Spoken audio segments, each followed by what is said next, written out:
in the kickoff. So we'll have a couple of chances to see who takes it. Help Us LFO at BNK FEARX. It's Help Us LFO that picked the first map, and man, I am keen for some Fortress. Yes, that should be so good. Also, I think Help Us LFO, I mean, picking up a new map against a more, veteran enemy in players like Misa, like Wookieman, I think it's a very smart choice in general, because they're gonna know all the older maps a lot better. I think Fortress should be a pretty good even ground to start off on. Yeah, FEARX on Chalet next up, but first of all, we go to Fortress. It's going to be a tough slog for both of these teams, but there are no second chances here in the lower brackets of APAC Kickoff here in the APAC North region. BNK FEARX, with all of their history, countless LAN appearances, and countless achievements within Korea and on the world stage, going up against this Orgless Help Us LFO roster. Both teams fallen from grace. Only one gets a shot at redemption. Monty and Bandit target banned away. Now for FEARX to get started on defense, they can kind of sit back and just kind of see what Help Us LFO they're cooking up on the attacking side. Fortress is one of my, honestly, all-time favorite maps personally. I think it's really well balanced. I think it plays really well, it flows really well. And I feel like both the ranked scene and the competitive scene have really taken to this map right off the rip, which is crazy to think about, because if the old Fortress was seen as one of the worst maps ever by a lot of my people, at least. And to go from that kind of map to this loved and this played, well, I mean, you too, James, right? You also have a good liking for Fortress, no? I love it.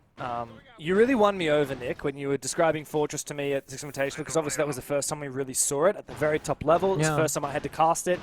And I hadn't really played it much. Definitely not in ranked. Like, I'd played it a few times, but very much like casually. And I didn't know the map very well. I remember you sent me this document with all the callouts on it, and I was trying to learn the map as fast as possible. And you gave me this like 5-minute crash course in how teams tend to attack and defend it. And it blew my mind, because I'm still stuck in the old Fortress, which played so differently.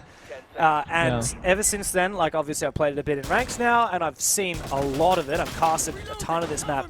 It's easily become one of my favorite maps in the game. Yeah. And I love when that happens. I mean, we need to one day replace, the Bank, the Clubhouse, the Oregon back in the day. And I feel like Fortress Rework kind of shipped us into a spot where I have faith that we're going to get some maps in the future as well that can actually rival those Titan maps. So very excited for the future. Seeing what's going to happen next up. For Help Us LFO, former Dongguk former manager, now coach, has worked alongside Fabian for 2 full years and has gotten a little bit of a taste of how to make strats and do counter prep and everything else.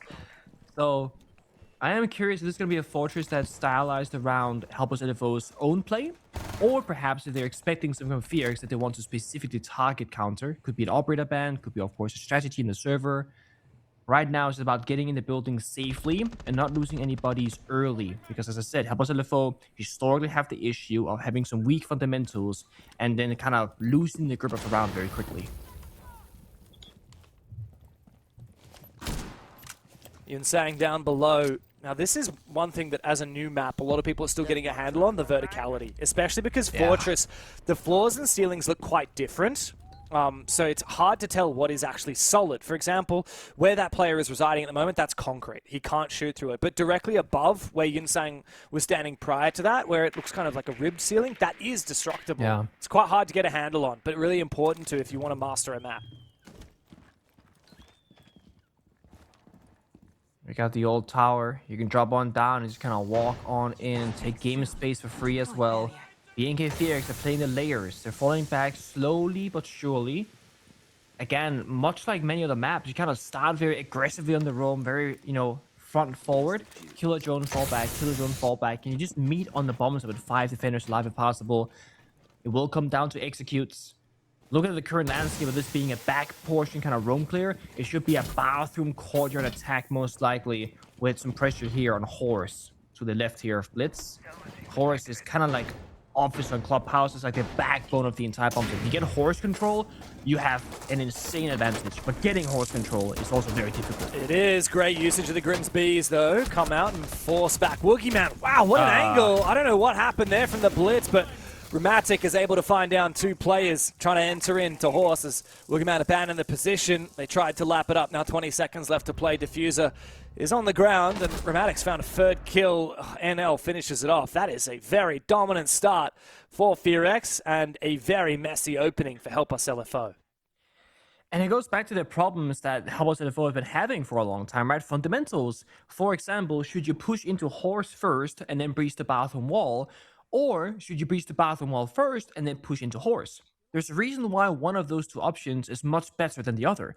If you breach bathroom wall first, you can actually cut off the player that was falling back to Finrear by cutting off the entire rotation because you see the door. The other one is that Rheumatic, who got a triple kill on Kaid, he wouldn't actually be able to help his teammate had the wall been opened up first because he's literally in front of the breach. But the breach was closed. So Rheumatic kills 2 people on Horse, then the wall gets opened, then he gets the 3rd kill. So again, super cool here. If we can see Help Us LFO kind of get a little bit more. Step 1, okay. Step 2, okay. Now we go step 3. Because if you go 1-3-2, I feel like that's kind of how you get that previous round. Yeah. Hear that Tachanka's LMG ring out and I get excited. Doubling down on the areas now with Woogie and NL. Interesting. I wonder what the plan is. Is it around this? No, they are going to reinforce over the external. And the Kai Claw goes down. Yeah, I don't know. Is there a specific place where they want to use the Tachanka smoke? Because it does seem like a heavy investment. So Tachanka, I think on this map is actually very effective on both of the top floor bomb sites because on this map, or this bomb site rather right here, you have 3 ways in. They're all single doors. I mean, sure you can breach the walls obviously, but the main ways in, Tachanka can cover a single door practically forever with the Shroomia launcher. So you can just start firing off, a shield can push you because whenever you, this is kind of funny, when you're a shield operator, Blitz, Monty, Blackbeard, etc., and you walk into fire, whether it be from the gas pipes, the Capital, to Shanka, you actually get stunned, like when you get meleeed. Your shield kind of goes to the side, which is a bit of weird interaction. So Tachanka can heavy counter any doorway pushes. And shields are also very popular in Fortress, so again, you can deny 1 whole point of entry. The reinforced off the bathroom wall fully, by the way, and the Kai clawed it, so again, problem solving. Yeah. Here we see the Tachanka really come into action. What I mean. This schema barrier is so funny. It's such a little sliver to hide behind, but a very unusual shape. It'd be quite hard to battle against. Yeah, look, Help Us LFO are still very separated at the moment, which puts them in a pretty awkward spot. Whereas the BNK FEARX guys, they can just sit back and continue to burn time with the smokes and with the Tachanka. It does feel a bit like FEARX is saying, hey, come problem solve. We're testing you. Are you going to fail or are you going to pass? And they don't have any easy way to deal with this Kaid, right? There's no Maverick. They don't have any EMPs on the board, but they got some frag grenades and some map control. The Riders team is at the building. Oh. Is that a worthwhile 1-for-1? I'm not sure it is of any player to take down. I don't know if the Tubarão is a big target. Ryder, though, I mean, it's so much information with him dying. You know, if he was still alive, the Solid Snake could just stand here completely safe in this room and ping out where the players are in the next room, give a lot of call-outs to the rest of the team to try and figure out and execute. Fire goes out from the Tachanka, and this Blitz, while the smokes have gone out, he doesn't really have a lot of choices. He can't run through this fire. He will get guard broken. It's what happens. He tries to sneak on through. He's looking for the Tachanka. Hello, and goodbye to the smoke. And with that, the round is done at the drop of a hat. Help Us LFO erupt onto the bomb site. A much better look there as well, right? It was very important. They had 3 frag grenades in pocket in that 5v5, and they had to find the Kite Claw for the exterior wall, and they did. One nade found it, removed it, and the very important thing here, they breached, then they smoked, then they pushed. Had they pushed before they opened up that exterior wall, that round probably plays out in a very different fashion. So that was about LFO doing the right step by step. And yes, it was a 1-for-1 there for Ryder. Was it worth it? I'm with you, James. I don't think it was necessarily worth it for the 1-for-1, but it did kind of start off the round. And theoretically here, it did give less guns to stop that blitz push later on, who was very successful. Important round in the bag for Help Us LFO. And BNK FEARX will go to tertiary bomb site downstairs, in kitchen/dining. And just play the vertical game. go upstairs for a bit, roam. Given the fact they have the kite here, they're probably going to reinforce the hatches, fall back, and then kite claw them later on in the round. But you can still start pretty actively. It's one of those sides that you can play the whole map that you desire. Yeah. I feel like I've casted a couple of rounds on this bomb site where there's been a real lack of vertical play from the attacking side. And it makes it very hard to isolate these positions on site. Now, Ram's not banned. Ram's not picked. Oh, sorry. I must have... I'm crazy. I did see the Ram. I don't know. The Ram's picked! The Ram is going to be the important operator here. When I looked before, I didn't see the Ram. I went crazy. I was like, they didn't bring a sledge. What's going on? They got the breaching charges. They have a little bit of verticality outside of the Ram in the breaching charges. But for me, the Ram is really the important operator here with Ryder. He needs to make sure that he gets maximum value out of these boogie drones. He's got 3 to deploy. And the pivotal thing is not just getting in the hallway of the basement, which is where they would be creating those lines of sight. Should he breach it open from that external wall, he needs to get it where that drone just went, actually inside a games room itself. That's where you can expose these players on the bomb site. Yep. And there's the hatch right after that room as well in meeting. Likely a kite claw to electrify it. Woogieman is roaming a master bedroom, which could of course go for a flank, but I think it's too early to want to take any real gunfight at the minute. Just hold on the map control, and when the time is right is when you want to flank. When is the time right? It's when the attackers are distracted. It's either when they're busy, doing the vert, fighting vertically, or right before the start, that bomb site execute. Because that's when they're going to be calling, communicating, doing other things. But look at this, a nice pre-place drone spots the feet of Melusi. The thing is, you can't really sprint across the map and go for this gunfight, so unless you hit the pre-fire off the rip here, just air jab it off, Woogieman should be completely safe. And that air jab, I'm very sure it can just be shot here as well. Yeah. The flank is still technically open. Yeah, you're right. The question is here for Help Us LFO, do they send a player all the way around to try and kill him from the other side, or do they just leave him be? Because they need to make sure that they make good time here when it comes to that vertical game. Now he's detonated the air jab and he's just fallen away. He's really wary that someone might be hunting him down. I think this is the right call from Help Us LFO. You don't need to overcomplicate things. And they're worried about it, right? So there's the thing, like, they have to respect the fact the air jab is gone, so that does apply a fair bit of pressure. But here's the real attack. Medic, or Medbay. They got the Candelas ready and prime getting tossed on in. There is a ward, must be careful. He's been EMP'd once, but it's expired. Nice job with the Thorn Trap and the shotgun from Stetzel. It's massive, and it's going to lock this round in, surely, for BNK FEARX. Help Us LFO. Need to go big. Now, Woogieman finally goes down. I think he persisted a little bit too long on that roam game, and he'll be punished for it. Now, verticality has not achieved what Help Us LFO were hoping for. And now Ryder has to make a big entry. Oh, no. That drone is also not going to achieve a lot as he tries to make his way inside. The Thorn Traps continue to keep them at bay, and FEARX just need to deny this plant, and the round will be over. Time is ticking down, and Harper's the last one standing, so the round is over. And FEARX, I mean, it's pretty easy for them to just cruise on through that. Not enough achieved in the early round for Help Us LFO. This is often how Fortress ends up being played out in ranked as well, where you kind of have like a one-pump go on the attacking side. The moment you lose 2 players in medbay to the Thorn, the round is like statistically over, because you don't really get that kind of free way into the building again. The Ying is dead, they got crossfires established, there are 2 attackers fighting the roamer upstairs and Woogieman. Either you kill the medbay player and you come out of that fight alive, or you die, and that will likely be it. So it's also why we're seeing these rounds naturally go very late and get into like a 5v5 bomb site execute. The attackers, they desperately need as many guns and utility as possible to make this work. It's very similar to a clubhouse or a consulate in those aspects, where you're really not going to fight tooth and nail necessarily on the roam. You're fighting the initial extension, which last round BNK FEARX didn't really have, or you're fighting the bomb site. There isn't a ton of skirmishes, 1v1s across the map very commonly, due to the nature of the map. So I think FEARX are doing a good job of respecting that and really not just giving any free openings for LFO, making it difficult for them every step of the way. Attackers have located a bomb. So what's par for the course here? Help Us LFO obviously trailing behind. Is a second round enough, or do they really need to go for 3?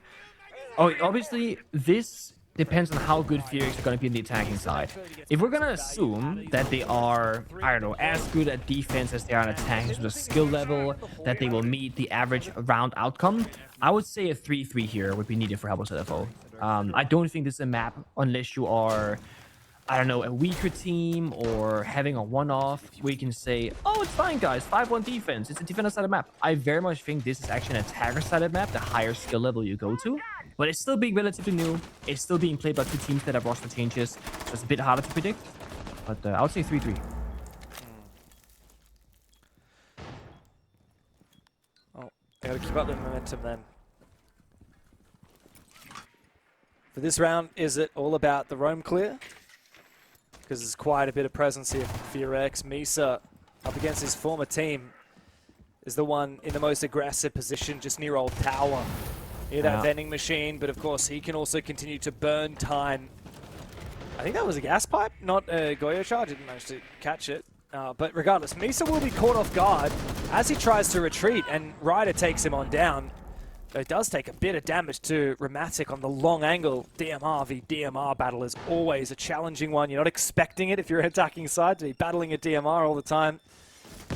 I like this. I think it's time to just detonate the Goyos and fall back. They're min-maxing it, right? You and I would just run back, pop it, reinforce the wall, but they stuck around for 10 seconds extra, waited for the drone, then popped the fire, because they know that they could afford to wait. They're not going to walk in before the drone does, right?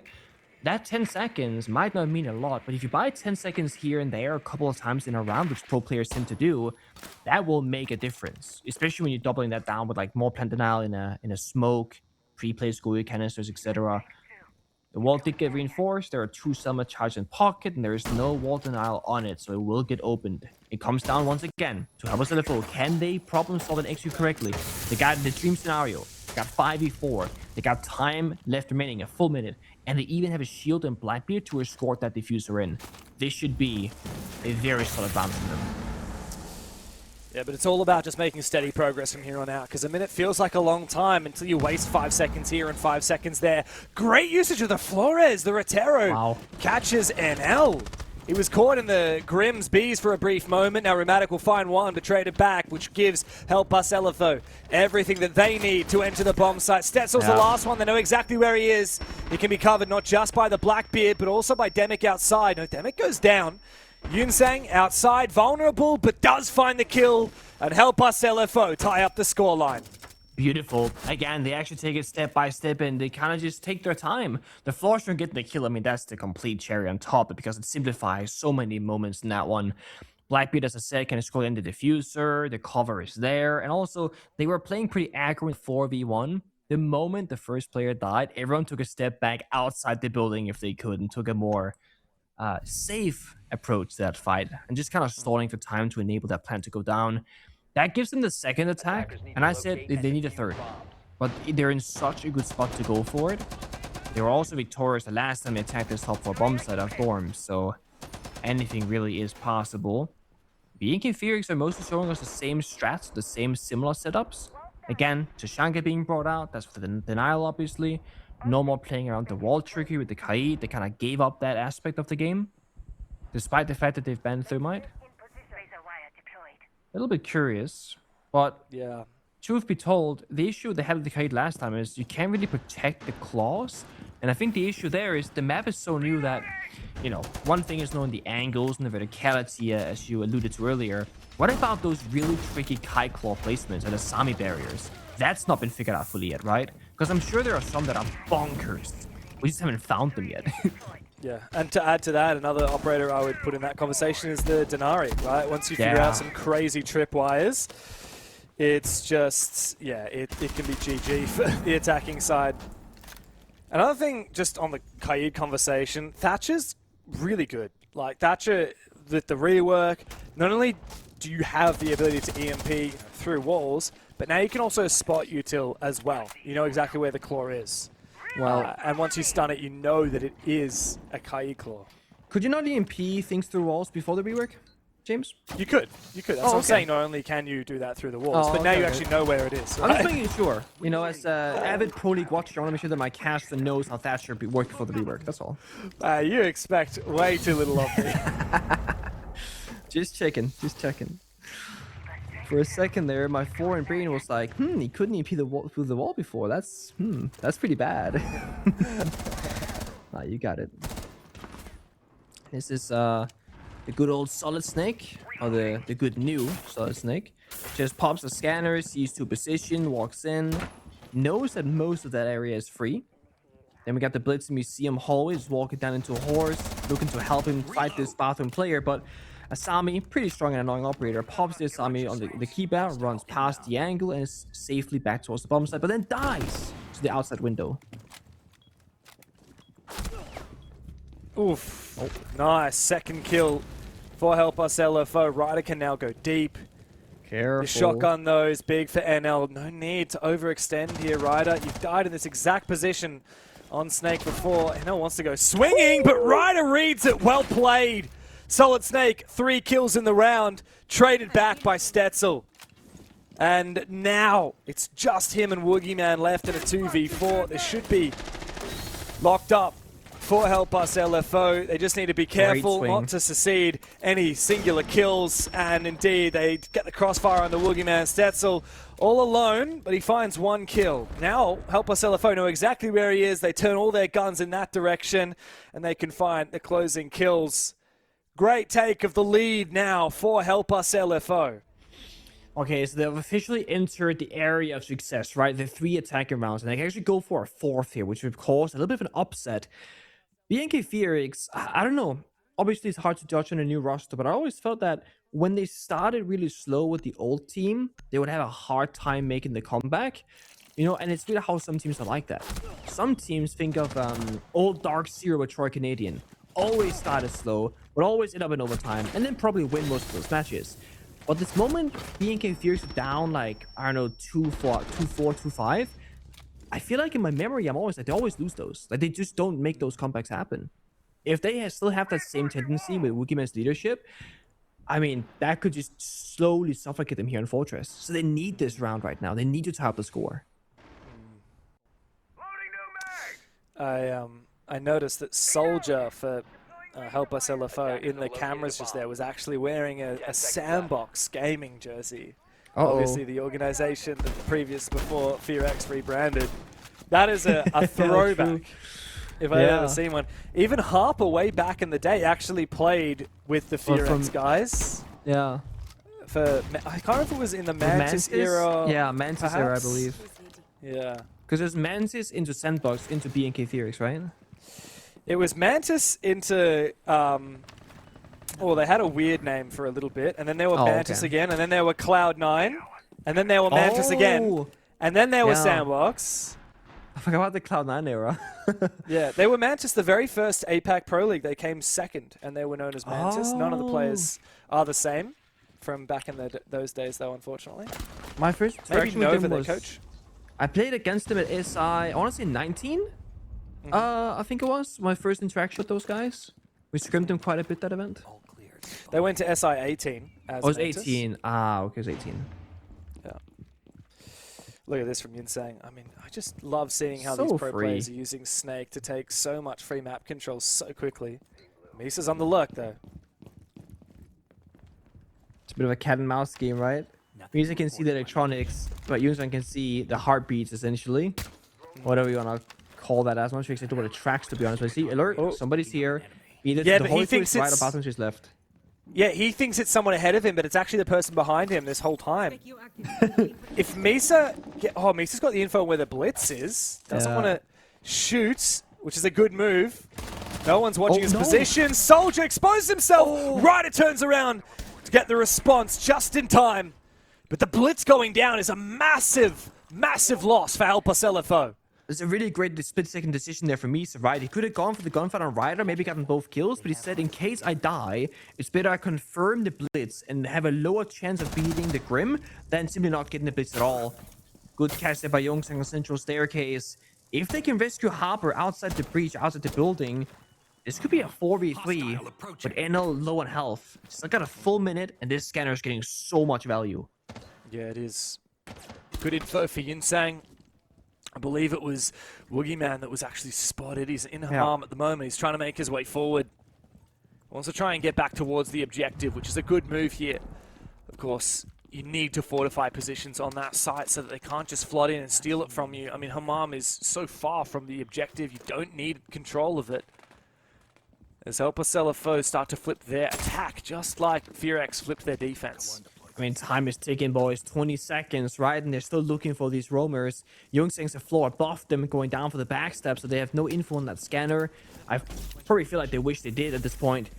They gotta just take their guns together, 3, 2, 1, and push all at once. Yeah, it's a critical moment for FEARX, but Help Us LFO have the advantage here. They've been so slow, they need to make good on the time. It comes down to Stetzer with the shotgun, and he finds 2 kills. Harper can't find the final one, and so FEARX to tie up the end of the scoreline as we finish the first half, and move into the second after the halftime break. Don't be sad, don't be lonely. Don't you know that I love you only? Just be mine, and I'll be yours forevermore.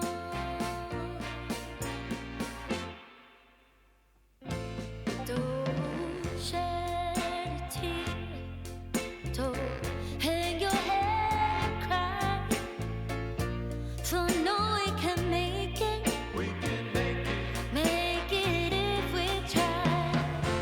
Just be mine, and I'll be yours forevermore.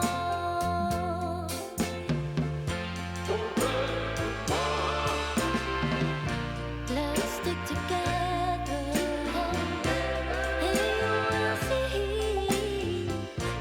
Come rain or come shine, you'll be happy with me. So just be mine, and I'll be yours forevermore.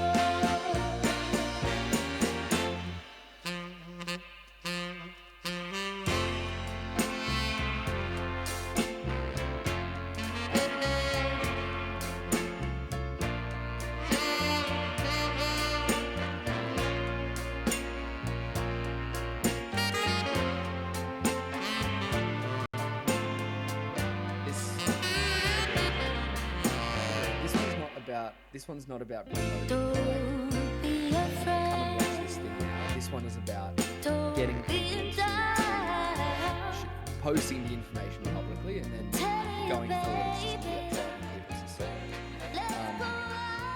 So I Don't would be say that this sad. one, the first one, Help us the link that LFO, would it's have okay in the that you body lost is a the blog post round. link that goes directly It's to even the 3-3 makes it more Ask Esports website. exciting. And for When do everybody we to get watch. create the- this they'll like create the absolutely thumbnail banging for break music? the Like post that has it's funny because I'll pull challenges the curtain circuit back a little bit. stuff I was there. involved in some Yeah. of the music choices for You APL, don't have and to- we did Oh. not do any of those and then tracks that I've heard first tonight comment with can this kind of like be, jazzy poppy stuff. link to sign up. So I Wait. I like it. So when you were like glazing you the said in the main soundtrack body, choice to learn last more week, or were you sign up, you can find self-glazing? that It in was the a blog meme. post. It was a So we'll meme. do that Yes. Oh my god, I thought you were actually praising someone else. You're like, nah, I did that. Big dog, yeah, No, self high five. I was mostly doing like the win music and the tactical timeout music. But yeah, no, for the break songs, definitely didn't get any of that kind of sorry, like can you explain that one more time? Olivia Dean-esque stuff, which I am a big Nice. fan of. It's quite a vibe. It was funny though, like, I mean, Yeah, I'm we looking need at the- that I'm kind looking of at the don't vibe be tweets sad drafted. music, like, you know, after someone has a heartbreaking loss or something. Well, that's the thing.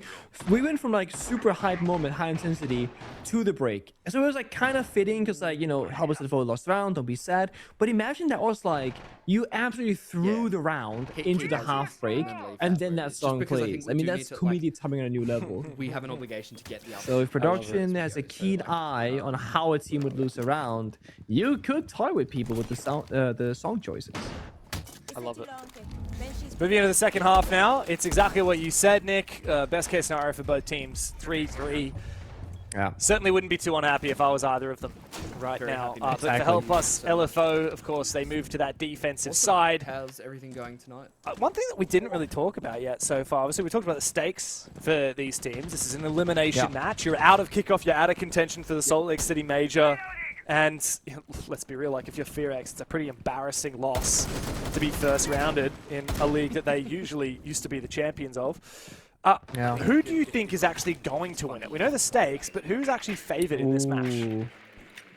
So in this match in particular? I'm trying to think of what. Yeah, I mean, like, not necessarily Fortress, but the BO3 as a whole. Oh, the milking. Who are the favorites? Is there a favorite? I don't think there really is a favorite. Look at how both teams they lost last week and how they lost last week. I would say if I were to pick one team, I would pick BNK FEARX. I think they have a higher ceiling maybe, or maybe just higher expectations. I mean, Stetzel, who's a new pickup, has been pretty hyped up by you, for example, and has performed quite well individually. Good stuff, mate. This is a 3-3 game of Wickedman going 0-4 and NL going 1-4. Like, I feel like BNK FEARX are still fighting tooth and nail, despite not having every player show up. Whereas on the Helpless LFO side, I feel like we have seen everybody kind of step up in individual moments, and they're still only tied. So slight favor for FEARX, but not by much. Where are we? If you look Just in terms of the pure players, FEARX obviously fighting with far lesser known players on their team. They took a chance on up-and-comers like NL and Stetzel, and even Dramatic to some degree as well. Yeah. Helpless LFO, much more accomplished players, obviously, formerly of Helpless LFO and other teams. But Stetzel, you know, I won't be too critical of him because he's just found the opening kill, shut down Demic, and the smoke as well. Big player to take down, especially while Blitz and Blackbeard are in play. We have a tricky situation. Is the prone away here. Soldier, he's hitting the deck and trying to escape. Harvard takes down Romantic though else. We're back to a 4v4, but trouble's coming. Yeah, they're going big for it. A slew of kills, double for Misa, and Yinsang now must retake in a 1v4. They know exactly where he is. Good shots on the Woogie. Don't bother finishing it off. Come on, mate. Misa's going to punish you for that and make you look silly. A much-needed win there for FEARX. 2 in a row as they finally take back the lead. Just a nice little direct attack. Whenever I would describe Fortress, I say it's kind of like Chalet in this. If you were to like simply describe it, you have your direct attack, where, you know, if you're attacking your Master Bedroom and Chalet, you go Solarium, you go Solar Repel, and you go Big Window Repel. That's your very direct attack. They just did that same thing here. They went Lobby Stairs or Eagle Stairs, depending on what kind of cause that you're using here. Then they went to the tower. That's when Misa dropped down on Blackbeard. And then they just pushed down the hallway into the bomb site rotations. Essentially, they fight one guy main stairs usually, one guy in the tower, and that's it. Now they're at the bomb site walls. The opposite attack is actually where you just attack the roam clear. So where the current bomb site is, Kid Storms and Games, you had to roam clear that, work your way up the building, and end by the bomb site. So you're doing the opposite. You're never touching that direct portion of the map and main lobby and whatnot. You're simply going for a full sweep. So that's like one of the other attacks that we see on Fortress. The vast majority of the round, we don't really have a middle of the map like we do on Villa Red Stairs or Chalet with all its staircases. It's a bit like Skyscraper. Either you're attacking directly or from across. There is no real middle that's playable by the attackers. Yeah. That central staircase is bait. You'll die there every time you go there. I guess that's the main difference between Fortress and Chalet. Is Chalet has so many external doors and windows where you can really put pressure inside, and Fortress just doesn't quite have as many of those. There's not as many ways to just quickly get inside. It is, ironically, a bit of a Fortress in that regard. Yeah. Nice impact. Come on. It's hard to land those these days since the impact range reduction. I was gonna say, that impact range reduction changed everything. We used to impact trick thermite charges by tossing them above the reinforcement with ease. Yeah. And now, you can pray all you want. You can throw as many impacts as you want. You're not gonna hit the thermite charge. I missed that. Bring it back. Hashtag buff impacts. Yeah. Okay. I mean, on low-key, with all the heartbeat buffs and changes, you low-key probably could go for it to make thermite bans more appealing. Maybe there's a world where that happens one day. But for now, I think Ubisoft likes that we can actually open up the reinforced walls, because I think if you're solo queuing especially, there's no worse way to lose the game than not able to play the game because the walls are locked in. Oh boy. Man. Thorn traps. Bloody hell. Get him. Get rid of him. Get rid of him. Not happy, Demic. Not happy about it, Demic. No. Not at all. Played so well by Fishlike and by Scars, but Higher Gator.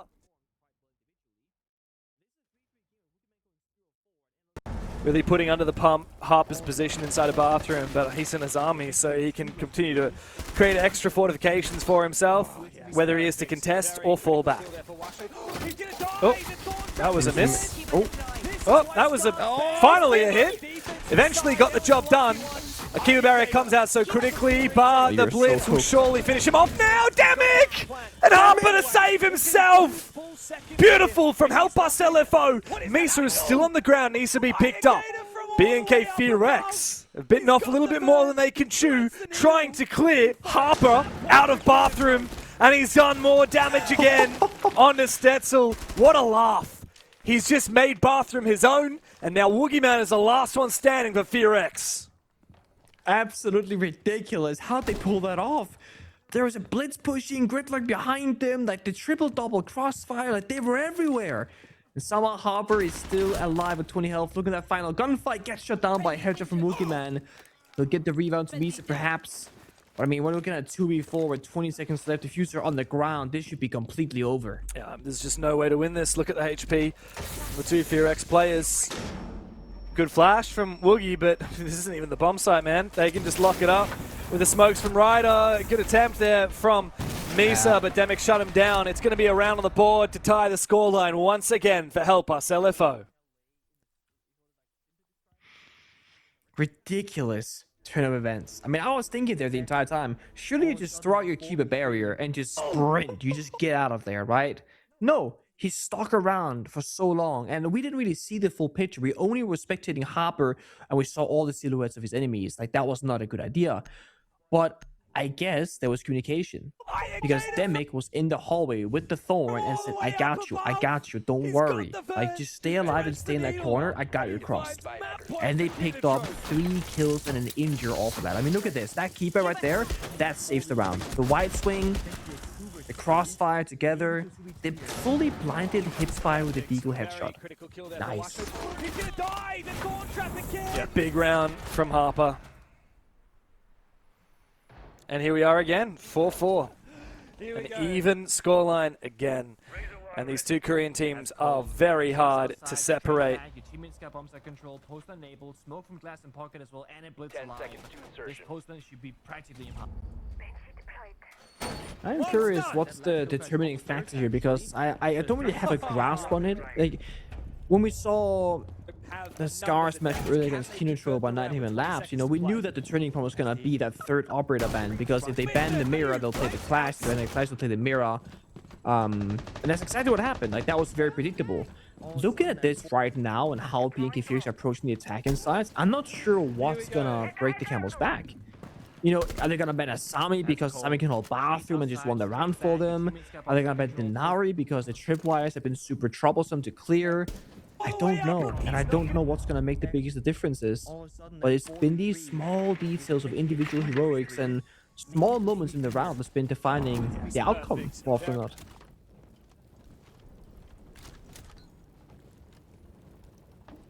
The double shield continues though for FEARX.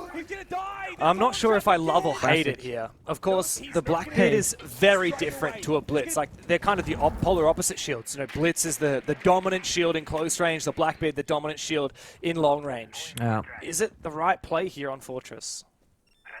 So, FEARX, when they should be the first came around, they would be the first team, I think, in the world to do this. They would ban the Lesion, and then they would play 3 or 4 shields on Consulate, and they were running down APL teams with it every single play day. Yeah. And then they stopped and never did it again. And so just said. Yep. Beautiful opening kill for the Blackbeard. That's why you want to run that Blackbeard over a Blitz or a Monty or a Fuse. You've just got that extra firepower with the rifle. Where he's not going to be... What is... Now a slowdown and a restabilization for FEARX as they try and figure out how to crack open this bomb site. What is the point of weakness here on Help Us LFO's defense? Oh, wow. I mean, they should go for a swing, go for broke, get 2 at the price of 1. It's a good trade. Yeah, well, unfortunate for FEARX. They found the opening kill and then it just goes down the toilet. Massive couple of kills and a big flank from Ryder. Taking the lead once again. Help Us LFO looking very good. Ridiculous. How'd they pull that off? That's what I'm saying though, right? It's these small moments that create the entire turn for the round. one kill gets into 3 for Ryder, and everyone pushes together at that exact moment. How do you stop that? Well, probably not in the operator ban phase. Yeah, I mean, what do you get rid of here? Because if I'm Help Us LFO, I'm not getting rid of his shield. Let him have it. Oh. Yeah, you might just give it to them. We're getting baited. There's a pause. It's like 3 seconds. We're about to see it. Ryder might be rebooting or something. Good attempt there from Misa, but Demic shut him down. It's going to be around. That's alright. But no, yeah, it's worth banning his shield here. They already banned the Monty. Monty is obviously the one over that kind of stands out because you're super safe. The Fuse, the Black Hit, and the Blitz are not going to have that same shelter. Not sure it's worth it.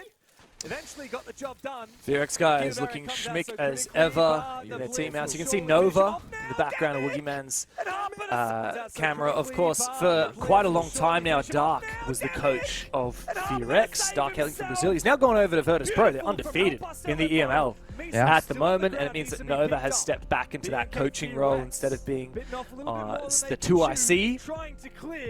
But yeah, what a big advantage for FEARX. Of course, they've got one of the biggest organizations in Korea supporting them. On the flip side of that, Help Us LFO are just that. They are looking for an org. They do not have representation. They went through a bit of drama last year, of course, with the PSG Talent organization pulling out. That would have been a very hard time for those players. And now they are orgless. But I noticed a couple of them are wearing jerseys. I'm not sure what the jersey is that Ryder's wearing right now. I think it's a football jersey of some kind. But I noticed two of the other players are wearing jerseys, which I thought would be very exciting to talk about. Oh, you're saying? You still have the line. Yeah, flashbanged me for a second there. Here we go. So Soldier, he's wearing a Sandbox Gaming jersey. Of course, Sandbox Gaming was the organization that this current FEARX roster represented from 2021 to 2022 at so many different events. You know, Sweden Major 2021, Six Invitational 22. Of course, that was before they kind of rebranded to BNK FEARX. Funnily enough, though, Soldier actually never played for that Sandbox Gaming team. So I wonder if he's done a jersey swap with someone. Because Soldier himself, he played for the old Talon roster, then he played for D+, and then he played for PSG Talon. Yeah. Never actually played for Sandbox. And Harper is the other one who's wearing a bit of a throwback jersey. He's got the Cloud9 jersey on. Man, what a throwback. Of course, Harper played for Cloud9 back in 2021. Represented Cloud9 at the Six Invitational 2021. In Paris, of course, that was the old FEARX boys with, you know, the old classics like Envy Taylor and Static and Nova, of course. So yeah, funny to see two players from Help Us LFO running jerseys of their opponents' former organizations. It's also pretty good branding, saying, hey, your org logo could be right here instead of these guys' logos if you sponsor our team. Which it's always a shame when you have, you know, tier 1 circuit and you're all playing for the same stakes at the same level, but under very different conditions, right? You're either gonna have to work a full-time job or have really good family support back home, or a lot of savings, I guess, to just burn off while you're trying to make it in Pro League. While you have some teams, because look at the player games, right? You have Team House on the left-hand side, and you have 5 individual rooms on the right-hand side. Yeah. It is a tough scenario, and it means you gotta work really hard while getting less funding to then go even against your opposition. Yeah. Oh, it's a hard game. Obviously, you can still, you know, get prize money for winning tournaments, or even just placing in tournaments when you're orgless, but you only get your prize money, you know, however long it takes for that prize money to come through after the stage is completed. Whereas if you're on a salary team, you just know every week or every fortnight or every month that money's coming in, you can pay your bills. In the case of a team house, often your rent is essentially covered because you're sleeping at the team house. Sometimes food, accommodation, all these privileges that you have afforded to you when you have an organization, not to mention the supporting staff and the management that comes with it. It's a huge advantage. FEARX are kind of the last bastion for Korea in a way, but if Help Us LFO do away with them here, perhaps they would take the mantle. Here's a question for you, Pedro. At what point does FEARX like completely abandon the roster and just go and pick up Help Us LFO or a different team instead. Oh boy. Oh, so the thing is, right, no matter what you do, okay, no matter who you are, you need to give your team a start season where the result does not matter. It's about settling into the competition. I think for Kickoff right now with BNK FEARX, you do not care about the outcome. Of course, you want to qualify as your player. Of course, you want to qualify as an org owner, as a sponsor. But realistically, give these boys a few months together, and then stage 1 in a few months from now, after the Salt Lake City Major, I think that's your real skill test. And if you place poorly in that one, then we can have a conversation about roster changes. But it's so often that teams and orgs, they make changes far too quickly, in my opinion. Yeah, it's true. Of course, I guess the other side of the conversation is FEARX are a partnered team with Ubisoft, which is why they got invited to Reload a year ago, and that affords them all kinds of extra privileges as a company. You know, as FEARX, the company, they get skins in game, they get revenue generated from the game. That's the goal as an organization. That's one of your primary ways that you make money. And they have to make sure that they can keep that Ubisoft partner spot safely, because if they lose that, that's a huge revenue loss as well. They need to make sure that their team still performs to a level that's acceptable of a Ubisoft partner team. That is true. As most things, a fine line they have to navigate, and no one knows the outcome until you're standing, you know, at it with it in your hand. This team right now could have a slow start, but they could make a lower bracket run and go all the way to the major in theory. That is technically possible. But a comeback has to start right here, right now. You're down 1 round, 4-5. Trying to claw it back, but damn it, dude. This guy keeps swinging and keeps picking up kill after kill. Oh, looks for one, looks for a second. He's getting tilted by that Blackbeard, and coming in from behind, it's the Boogeyman on the Ying. He finds a 2K before he's traded on back. But it's not unlosable here for Help Us LFO. 3v3, no more gas remaining. Ryder's going to try and create a little bit of a fortress for himself using the final keeper barriers inside of Medbay. That does secede some of this bomb site control over to FEARX, who have 40 seconds to look for a plant opportunity. I'm trying to think, there is actually plantable though. The Riders get a kill throw, they're trying to choke for it. But what? The swing from Yinsang bites off a little bit too much though, and leaving Harper all alone. It's now up to Stetzel to plant that diffuser while Rheumatic looks for the cover, but he's got just a pistol, and he swings!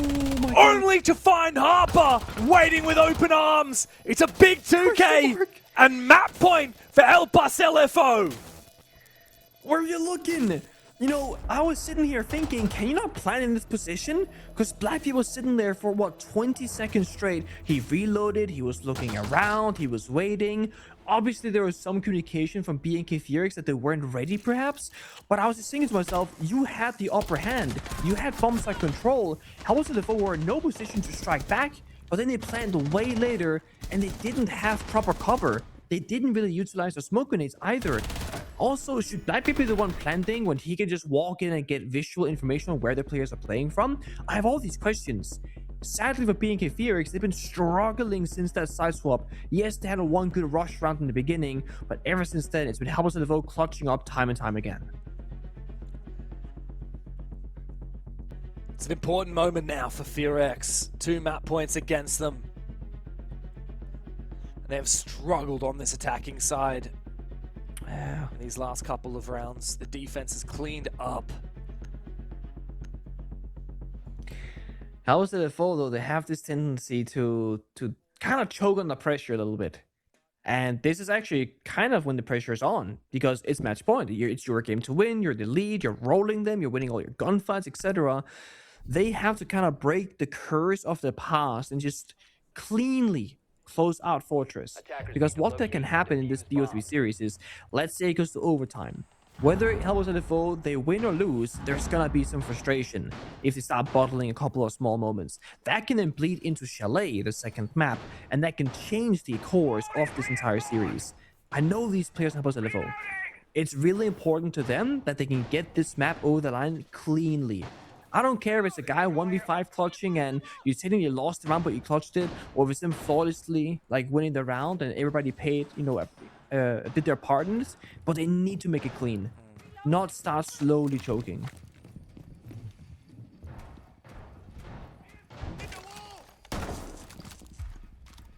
So it may just come down to this last defensive round here for Help Us LFO. 2 chances for FEARX to push us to OT. But if you remember how the last time Help Us LFO defended this bomb site and how that panned out, Pengu, it was calamitous for FEARX. It was really up to Harper, who held on for as long as possible inside a bathroom before Help Us LFO peeled back the layers of that defense. This could be a big opening kill, though. Yunsang, his position is red. Thankfully, though, he did not die. He survives.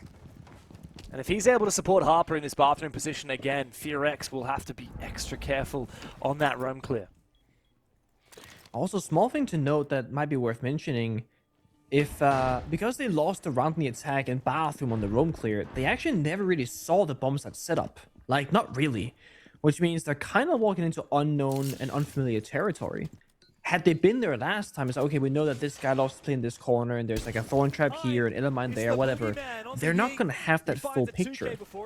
Which means once they do get to that bomb site door, as soon as they get that room clear, they're going to have to spend some extra time scouting things out. NL, half health on Blitz, and the thorn trap. What are we saying, James? Shame on you, Demic. Shame on you for playing Thorn so well, and for doing damage to our Blitz player of NL. Hey, the game, not the player, they say. NL is so affected by it, though. Their lack of ability to sprint for such a long time as the debuff finally subsides. Harper is once again the man of the hour for Help Us LFO. That position in bathroom is everything for this defense. What if you cut this early, right? What I would like to do here, if I was in the server, because I'm scared, I would cut my loss early here, fall back, reinforce the wall if possible, because they have a spare reinforcement. Because that bathroom player can either get you a kill or be a free kill. But if you get the bad result this time around, because they're gonna counter it, you're starting off this potential final round 4v5. Less than ideal. Good info for Woogieman on the snake. He sees everything, but Harper swings and finds Rheumatic. Good trade from Help Us LFO. 4v4 they find themselves in as they start to force these defenders back into that bomb site. Is it safe now to go for a reinforcement? I don't think it will be. And Woogieman shut down Demic, aggressive on the door. Woogie doesn't have another grenade to try and get aggressive here. And now, surely Soldier is a dead man walking. The Blitz is watching his position. Somehow he manages to get an angle. NL falls. And maybe there's a way back into it to hold on here for the defense of Help Us LFO. Woogieman needs to have a big impact. Good flashbang to come through from Misa, but then he hits the deck. Stetzel, the only full HP player left for FEARX, has to go big, but Ryder and Yunsang just fortify and fall back and hide on the bomb site. Yunsang for his 11th kill, number 12! He goes big, but the clock will be the killing blow to FEARX and Help Us LFO polish off Fortress. Map 1 in the books, and FEARX will need to come back on the second. Final key the barriers inside of Medbay. That does secede some of this bomb site control over to FEARX. We have 40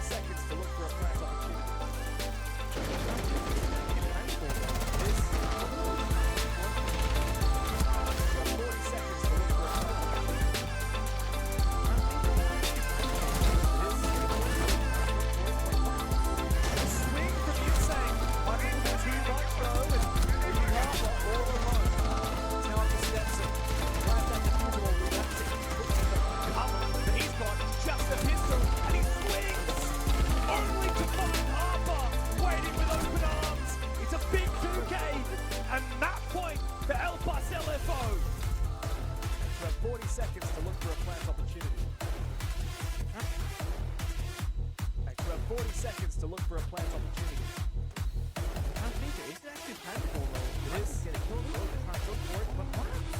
The swing from Yunsang might be a little bit too much though, and leaving Harper all alone. It's now up to Stetzel. Plant that defusal on Rheumatic. Looks for the cover, but he's got just a pistol, and he's...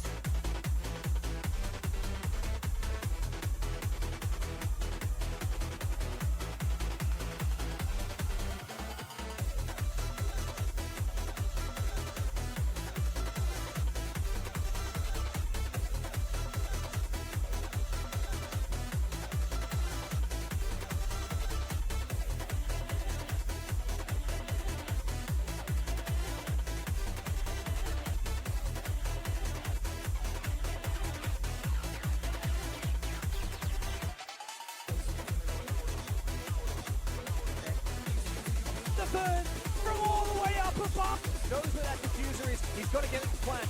Where he's not going to get... What is that angle? Iron Gator from all the way up above. He's got...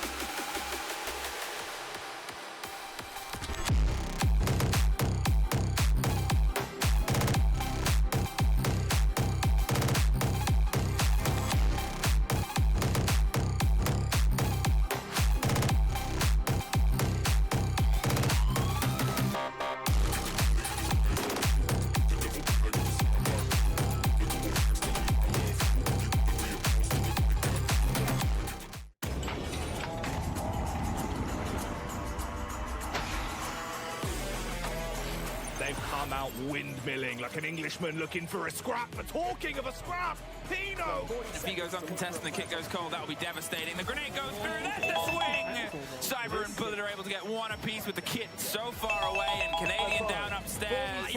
Wow, that was special. It's a 1 versus 3 to hold, and they're pushing it from behind. He's found one. He's got to get the vertical as well. They get pulled off 6. We're down to the last 3 or 4 seconds. Ryder's got another. He's held on. He's going to try a BNK. Take the 2-1 win. Both players spotted, but the res can be made successfully. To get an angle. And L4's Information from the Bees. It goes in. For the defense of LFO. Looking at need to have a big impact with flashback. They cement themselves as one of the greatest of all time. He's starting to get cooked alive, Ollie, but he's using the stem pistols. Look at this from the dark. Surely not. Brilliant. That's play of the year in my book. Plays the game, hits the old body, doesn't quite catch it. There's the old dance. He doesn't have any coordination. He's going back, he's not quite sure here. Asky got it all. A few seconds, stick it, Ness, stick it. This is an angle that he might be able to contest. No, unfortunately, he takes just a bit of damage there. A walk, I guess, the second one. Eclipse, though, will get one, turning it into a 2v2. Now they push it on the side. The bench.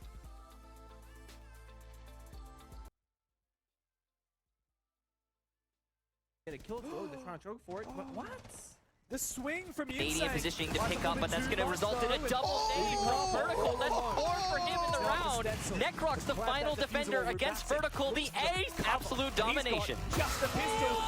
With magic, Michael. Team 1 does as they win the Mexico Major. Big 2K, and that point to LFO. You have 40 seconds to look for a plant opportunity. I think there is actually plantable though. It is. Get a kill for it, but what? The swing from the Insane might a little bit too much though, and leaving Harper all alone. Now up to Stencil. Plant that diffuser while we're bouncing. Looks for the cover. He's got just a pistol. Only to find Harper. Waiting with open arms. It's a big 2K. And match point for LFO. 40 seconds to look for a plant opportunity. I'ma keep it going. I'ma keep it going. I'ma keep it going. The swing from Insane might a little bit too much though, and leaving Harper all alone. He's now up to Stencil to plant that diffuser while Rheumatic looks for the cover, but he's got just a pistol and he swings. Only to find Harper. Waiting for the running out. It's a big 2K, and that one for LFO. I'm breaking necks and I'm riding out. Throw my elbows up and my money out. Cause I came to get down, so let's run it up. I'ma keep it Swing from the Insane. Might a little bit too much though, and leaving Harper all alone. Plant that diffuser while Rheumatic looks for the cover, but he's got just a pistol and he swings. Only to find Harper waiting with open arms. It's a big 2K and map point for LFO. 40 seconds to look for a plant opportunity. I think it is actually plantable though. The swing from the Insane might have been too much though, and leaving Harper all alone.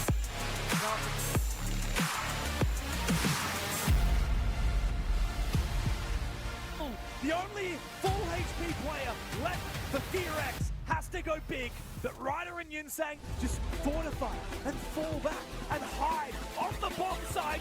Yinsang for his 11th kill, number 12! He goes in there, but he dies! It's not time to make it! It is a performance! are the best that this region has got to offer.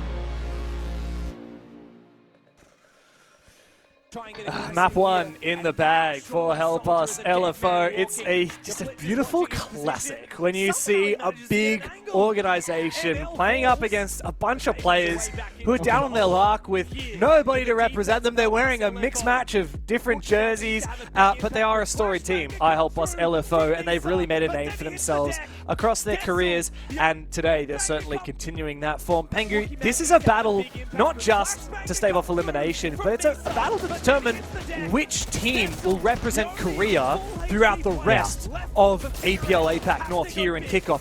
Only one can march on forward and represent their country.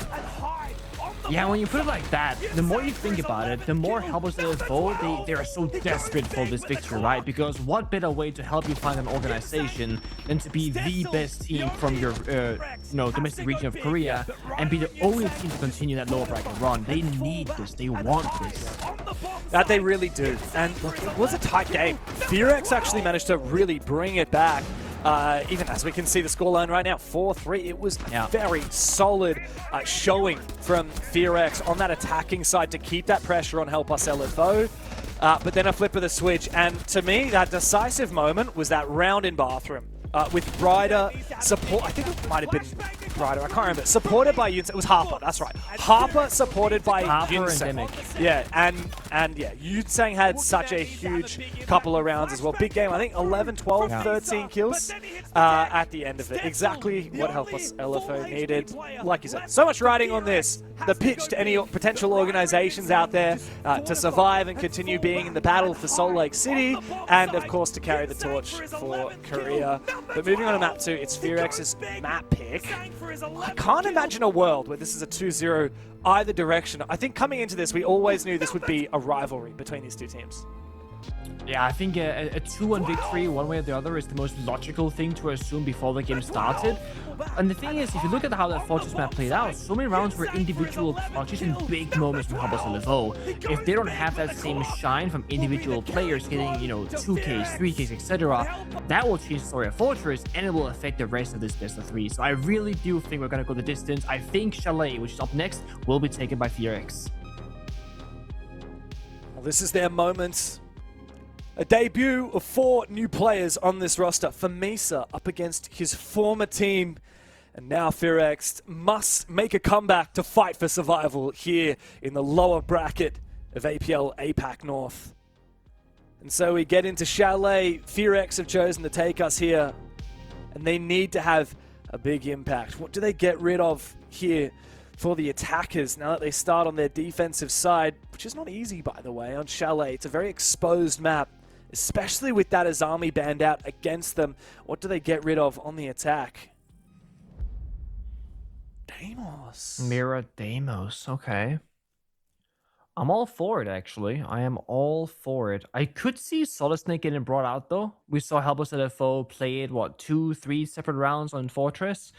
We saw both teams bring it a couple times, actually. And I think Chalet is quite fitting. It's good for flank watch, good for entry, good for solo play. And also, mind you, a small feature about Solid Snake that we don't actually get to touch upon that much during commentary is how his secondary utility works. Essentially, you'll choose your starting secondary utility. You'll choose the flashbang, a nade, a smoke, or a soft breaching charge. I don't know if you can get claymores. I know for a fact you cannot get the can openers, the hot breaching. But you can choose one of the other ones, right? Whenever a player dies in the lobby, except when you team kill them as Solid Snake because they thought about that, they will drop a pouch on the ground that'll give you the opportunity to pick up one more secondary utility of any other kind. So say you start with a frag grenade and you haven't spent it, you cannot pick up a second frag grenade. You gotta pick up a smoke, a flashbang, or a soft breach. However, you can throw the frag grenade, go back to the pouch which drops from that dead player, and then you get another frag grenade, but only keeping one at a time. You can, in theory, throw up to 8 frag grenades in a round games. 8 frag grenades, theoretically. But I'd never thought it of it like relies on that. the map flow to allow kills to happen periodically, right? A lot of maps, let's say Consulate, Clubhouse, even Fortress, you kind of get the 5v5 and 4v4 quite frequently. But Chalet and Border, are maps where you might get some early kills, so you can actually get more value out of Solid Snake. Yeah. So yeah. Yeah, look, you're not wrong. A little bit of tech here that's changed in recent history. Soldier running the iron sights on the Blackbeard. Ooh, he's actually going to spot the Solus, who's tempted to run out down below. Help us, LFO. Ideally need to find a way to bait Misa to run outside. I was saying about the iron sights on the Blackbeard. Faster ADS time. Here he goes for it. It's being watched by Demic. Incredible that a lot of damage was actually done onto Soldier regardless. Well, James, how much faster is the iron sight? Not much. Not much. I ran it for a little bit and then I gave up. Oh, nice nade there from Soldier. I love that. Selma to clear barbed wire. Man, that is genius. I 100% guarantee there is a thorn trap underneath that window as well, which is why the barbed wire is so deadly. Woogie takes a lot of damage on his retreats. Yeah. I like the position from Yunsang as well. He's got the read on Stetzel. He wants to try and peek him outside. No ACOG here for Yunsang with the DMR. It's a bit awkward. Doesn't want to overly aggressively contest this angle. Yeah, he has to just stay alive. That's the most important part. If he dies in that bathroom balcony, the pressure is gone. They can kind of retake that area of the map. So it's important to know as a player in the server, when your job is to go for a kill, and when it's just simply just be there as presence. Now it's a bit of a reset on the round. Yunsang going towards Library. Harper going back to office Balk. Are they gonna flip the entire thing, leave one person with Solar, and just take the map space for free? There is a player find by stairs of Wookie Man. I don't think they know or expect him to be there, so that could be a huge flank in a moment's notice. Yunsang should be aware of it. No. Oh, he is? Guess he was. He snuck into Library, and Woogie Man left all alone is taken down, but while Stetzel finds one, he's left all alone. 3 versus 1 now. To help us LFO to isolate this final pick, they should know where he is. They need to make sure to use the leverage of this Blackbeard to gain information. Info here for Stetzel onto Yunsang's position. Was there a camera of some kind? Was that surely not the default? Yunsang goes down. Very winnable 1v3 now for Stetzel as he makes his way forward. The upside down rappel here for Demic is deadly. And Soldier, I mean, he's got to be careful because he's already low HP. One shot to the leg from the DMR and he's dead. But if he just tries to play a little game of cat and mouse, that should be it. Stetzel needs to try and take these fights one at a time, but Soldier's got him, and help us LFO looking pretty solid on the attacking to start on Chalet. Very impressive post plan, right? They planned in such a spot that you can be on Solaire and Repel outside the building and see the diffuser entirely. It is a guaranteed round victory, and it doesn't matter if Yunsang died on the flank on Library, because they got the information.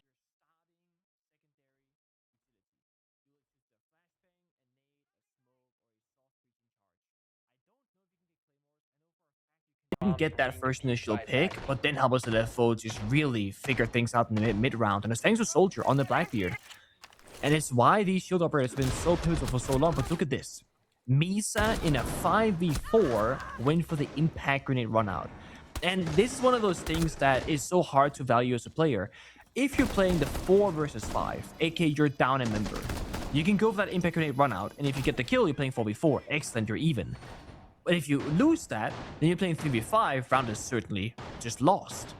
But what happened here is the opposite. BNK FEARX were in a 5 versus 4, that man advantage.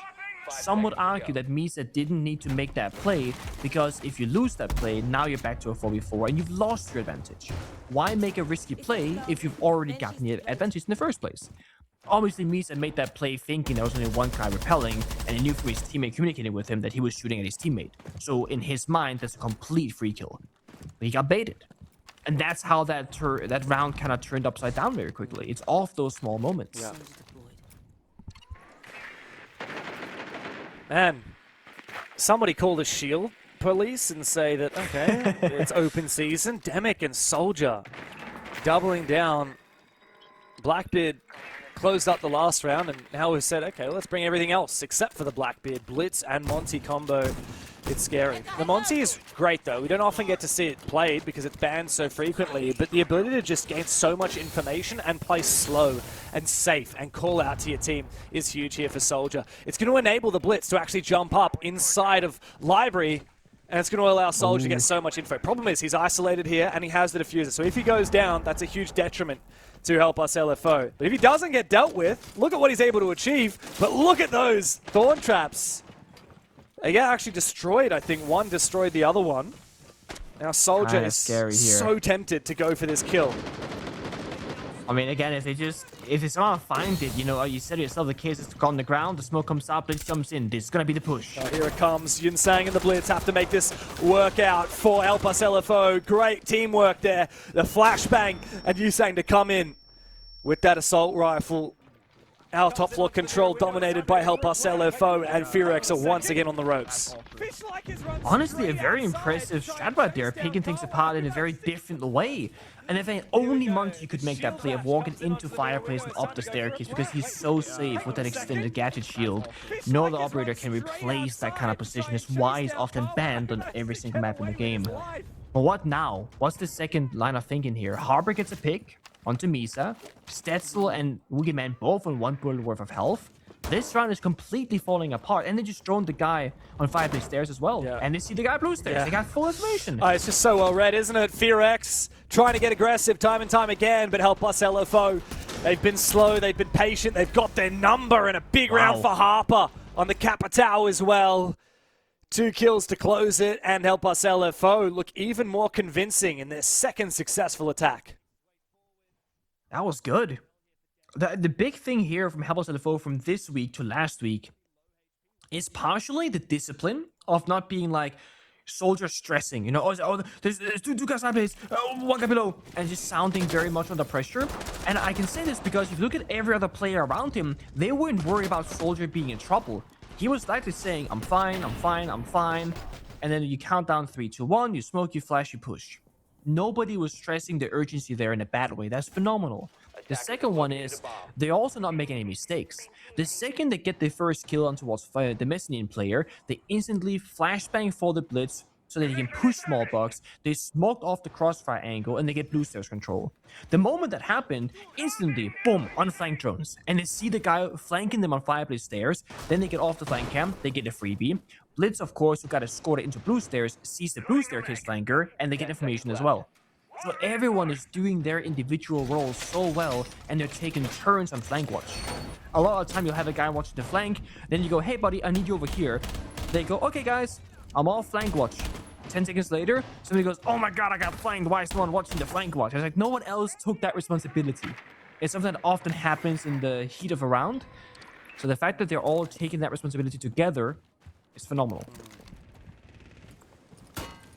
Help Us LFO have a lot of ideas here on Chalet, which is great. Certainly. It's exciting to see, especially considering FEARX's map pick, right? They're the ones that you'd expect to come into it really prepped with some fresh stuff. Help Us LFO, they've showed us a cheeky Blitz Monty combo push. Now they're showing us the Monty returning, but also a Glaz. You know, they've used Blackbeard as well. A lot of different ideas brought into the mix for Help Us LFO. I'm curious with FEARX though. It seems a little bit default for Chalet. I'm not saying that's a bad thing, but if Help Us LFO keep doing these funky things with one-off pocket strats, usually defaults don't work very well into it because you're doing these pocket strats, expecting them to do what what they usually do. So it could be at one point that FEARX gotta take that strat book, flip it upside down, and start doing some other stuff, and maybe give players like Misa, like Stetzel, like Romantic a bit more wiggle room and freedom to go for plays.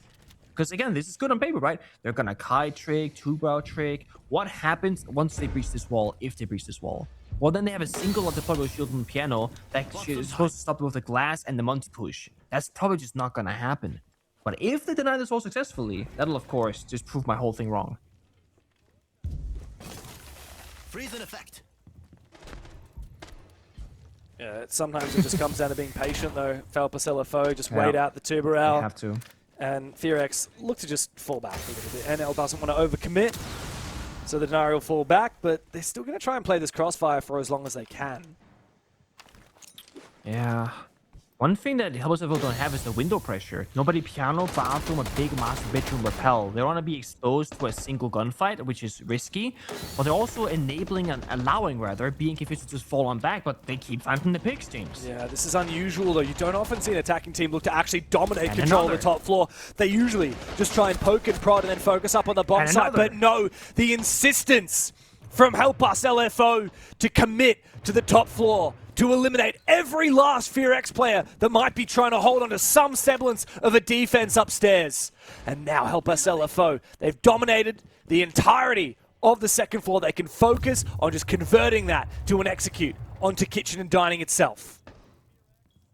And the timer is less than 20 seconds. They're not rushing. They're not sprinting. They're not giving them any free pace. They want to make this round clean cut. But with these last few seconds left, James, 1C4 could unravel his entire attack. It could, but not if they go for kills instead of the plan. It's all up to Rheumatic. They know where he is. And Ryder finds the final 2 kills. He's riding a wave for Help Us LFO. And it's 3 rounds in a row on the attacking side. Get the Monty gone. That right here. I'm saying Monty ban. Yeah, next topic. Let's talk about something else. Yeah, not even a conversation. Get rid of it. Not even a conversation. Single-handedly, Monty has now won them 2 rounds, right? You walk up 5 stairs, you pick him out the room, round over. This round, you walk into piano with the glass and the smokes, and you again completely tear it apart. There's someone's ban, no surprise. The Warden ban here is really cheeky because now you can play Ying and you can play glass, and you can play Blitz for extra set of smoke grenades or a fuse shield and still have the shield operator. It just means you've dealt with one problem, here's another. And this time you cannot counterban it. Yeah, wow. You're right though, that Monty, it just gives them so much. But of course, ban that out. They've shown their hand. They're happy to play Blitz and Blackbeard as well. As we go back to the very first bomb site that FEARX tried to defend, it was the very first round. It didn't work out so well for them. If you remember, Pengu, Help Us LFO was so good on that top floor attack as well with the Blackbeard, with the Ying. Oh man, what do you do here if you're FEARX? Yeah, as I said, I think you gotta go off the paper, off the defaults. Like, we're seeing them playing behind their shield and kite too behind the wall, and then they fall back like they're supposed to, and then they lose. And then they start lashing out. They jump out the windows, they throw out the C4s, they take some gunfights. I think you gotta get in their face. They're playing, look at the attacking lineup, right? They're playing for execute. You know when you see this Warden ban that the glass and Ying would come. I said that the second it happened, and I hope BNK FEARX also would realize this. What you need to do here is fight them on the roam. Look, they have no roam clearers. There's no shield at the minute. Deimos was target banned by BNK FEARX themselves. They're not playing Solid Snake. They want to get to the bomb site. If you give them the path to the bomb site, you will probably lose. Fight them early, fight them often. Yeah. Yeah, you're damn right. That said, remember last time on this bomb site, Misa tried to embody that exact mentality, and he died running outside. He trying did. to take the fight to him. We need more people to do that thing that Misa's doing and do it together, right? If you say, hey, let's have 2 people roaming library and a guy roaming bar, we're gonna have the roam game. Then we're gonna have 2 guys watch the bomb site rush. Now you have a playable round. But if 5 people are by the bomb site and they play utility, you get forced back. Actually, kind of unlucky that the Help Us LFO didn't find the kill in the retreat from Misa, but I guess they'll find the shotgun kill. Where was that? Was that Trench door? What? How? Must have been. There's no way Misa... the big window, no? Wasn't Misa the guy inside of Solarium like 2 seconds ago? Or am I crazy? No, that was NL. I think that was NL. Okay. On smoke. Alright, yeah. Well, aggressive play from Misa doesn't work out just another time. Good kill, though, from Stetzel, alleviating a lot of that pressure from the Ying on the main window, but Soldier, he's carved his way into the bomb site with that glass, wants to get up close range, but the shotgun will best the DMR. This is a lifeline now for FEARX that has been cut loose as NL is decapitated by Ryder. 3v2. Stetzel and Woogieman don't know whether they need to make a move or whether they can bide their time. I think Woogieman's running outside. He doesn't have a good read, and Stetzel just peeks into the waiting arms of Demic. Yeah, it's a complete obliteration of FEARX. Round after round by Help Us LFO. They have carved a mark into Chalet. It's 4 straight. And FEARX are left with far too many questions. The plan, it's all up to Rheumatic. They know where he is. This is definitely acts of desperation. I think a bit of mental tilt settling in. FEARX keep making individual plays and losing on those individual plays. Misa has now died 2 times, solo lashing out somewhere, trying to be the hero. And I said this myself, you gotta fight them often, you gotta fight them often, but you need to fight them together. It can't be Misa on Solis using his gadget, seeing there's no drone, then going for a gunfight 2v1. It has to be Misa and one of his teammates that make that play happen so you have a higher chance of success. Otherwise, you make a bad situation worse because you just lose a player. Then you play a 4v5 instead of a 5v5. It feels like FEARX, from our perspective here, top down, neutral, no voice comms, that they're a bit divided on how to play this game right now, because one part of them is like follow the paper, follow the prep, follow the analysis. Right, we prep for this. The other half is saying the prep isn't working, we gotta play off instincts. And both of those strats can work. Instinct can work and paper can work, but they cannot work when you're doing both kind of half-hearted with different players thinking different things. They need to align on how to approach these rounds now and just play together. Obviously, both teams made roster changes, but FEARX changed 4 players, whereas Helpless LFO only changed 2. And you're right, a lot of the none of these 5 players were on the same team last season for FEARX.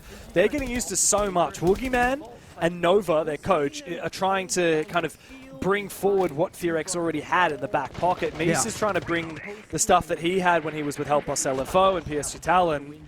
And all these other players like Stetzel, NL, and Rheumatic are trying to bring their own ideas as younger, fresher players into the mix. How do you blend that all together? Well, sometimes it just comes to playing individually and going for broke, going for your own individual plays, and that's what Rheumatic's just done. He's playing quite aggressively, actually, just on the west main stairs. He's found a player early at Yunsang trying to enter trophy.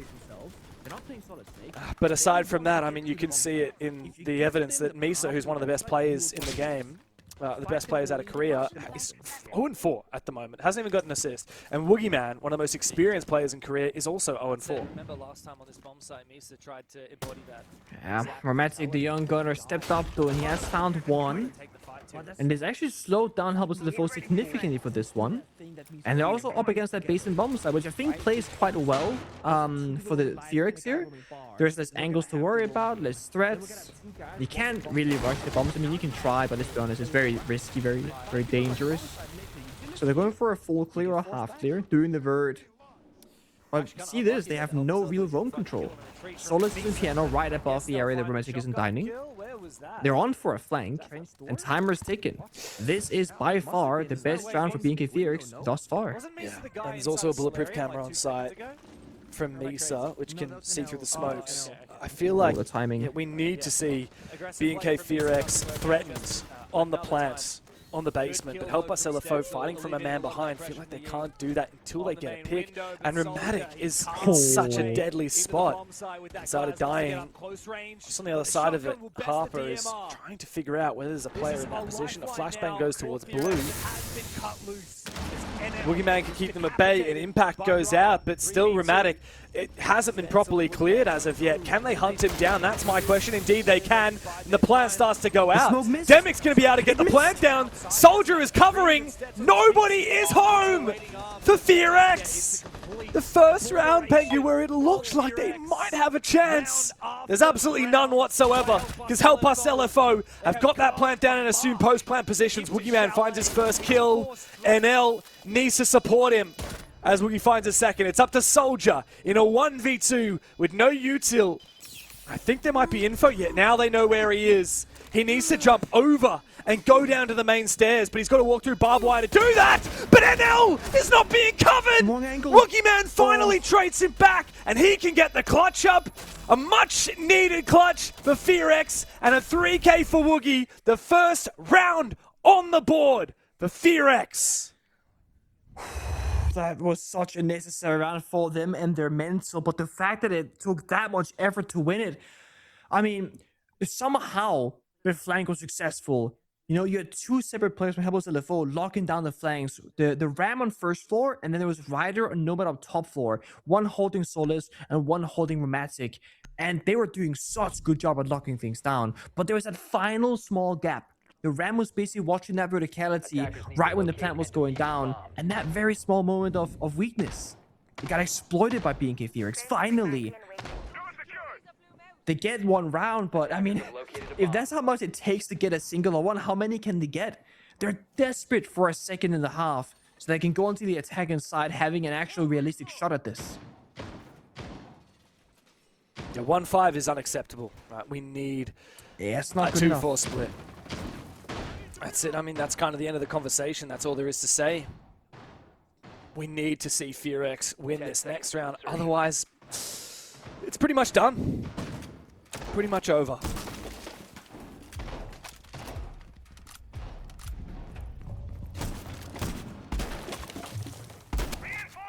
So I was gonna put that back on the shield duties. The soldier, he has been phenomenal, but he was also the glass player, and it does put you into that box of choose one or the other. That's why having multiple flex players in one roster, one lineup can be so valuable. This gives you many more opportunities to go for different attacking strats, really. We see Ryder back on the solid snake and see there's a player holding the jump in and dining. Had that been clear, you just send it. Now you're in now you're in West in trophy rather. You get a good bit of map control. The fact that it's not clear, no big deal. Go somewhere else. There's gonna be a gap somewhere for these entries. Stepped up though, and he has found one. And it's actually slowed Help down us, how much LFO. he Just need does one in more this round. one. And And surely you just ride it out on defense to the victory. You ride it out, you put FEARX away, and you march forward in this lower bracket. Good nade idea here from Soldier. Good coverage from Ryder. That's good teamwork. Ryder's trying to pressure from the bathroom window, but he'll actually get injured. Stetzel does a lot of damage. Because he's got these thorn traps, he can cover himself. Soldier needs to check this corner in close range. It's an awkward spot for him. He gets it down onto Rheumatic. But he can't finish off Stetzel, and Misa's come over to support as well. Now Stetzel's found Ryder. This is the best chance we've seen so far for FEARX. And they should be able to get a second round on the board. Yeah, they're stabilizing, just watching out right now. Shotgun at staircase, final flashbang, shoddy shoddy. Harbor gets it though. And Rheumatic is still injured, just not been revived actually. But this is the issue. They have two players on Solarium stairs and a third player outside the building. They don't really have any real way, no pushing power. And to make matters worse, this isn't the bomb site. It's bar gaming across the building. Hasn't been properly cleared as of yet. Can they hunt him down? That's my question. Indeed, they can. 3v3 is so winnable. Oh, that's a big kill though onto Stetzel. Look at the re-aggro as well from Woogieman into Library to retake that control. Such a big roam FEARX have achieved this round, but Stetzel finally being put to rest with Rheumatic off-site and low on HP. This opens the gates. Help us LFO on the bomb site. Good read as well. Harper hears the shots ring on out. He needs to know where Woogieman is. Upstairs in Library. Demic has the diffuser as now the attackers become the defenders. They've got control of the bomb site. But Demic can't get inside without exposing himself to that hatch. So he has to rotate over into Mudroom instead, which is risky because that exposes himself to both Rheumatic and Woogieman, who now have a crossfire on both of the remaining attackers. How do they play this? Well, Woogieman will shut down Demic. Harper has to clutch up, finds the first one, but Woogieman again to clutch up for FEARX. It's a second round on the board and a much needed one at that as we go into the half-time swap. FEARX 2 rounds to 4. LFO have got that plant down and assume post-plant positions. Woogieman finds his first kill, and he is home! And the plant starts to go out. Demic's going to be able to get the plant. It hasn't been properly cleared as of yet. Can they hunt him down? That's my question. Indeed, they can. And the plant starts to go out. Demic's going to be able to question. Indeed, they can. And the plant starts to go out. Demic's going to be able to get the plant down. Soldier is covering. Nobody is home for FEARX. The first round, Pengu, where it looks like it might have a chance. There's absolutely none whatsoever. Because Help Us LFO have got that plant down and assume post-plant positions. Woogieman finds his first kill. NL needs to support him as Woogie finds a second. It's up to Soldier in a 1v2 with no util. I think there might be info yet. Now they know where he is. He needs to jump over and go down to the main stairs, but he's got to walk through barbed wire to do that. But NL is not being covered. Woogieman finally trades. gets it back, and he can get the clutch up. A much-needed clutch for FEARX, and a 3K for Woogie. The first round on the board for FEARX. FEARX has to go out. Demic's going to be able to get the plant down. Soldier is covering. Nobody is home.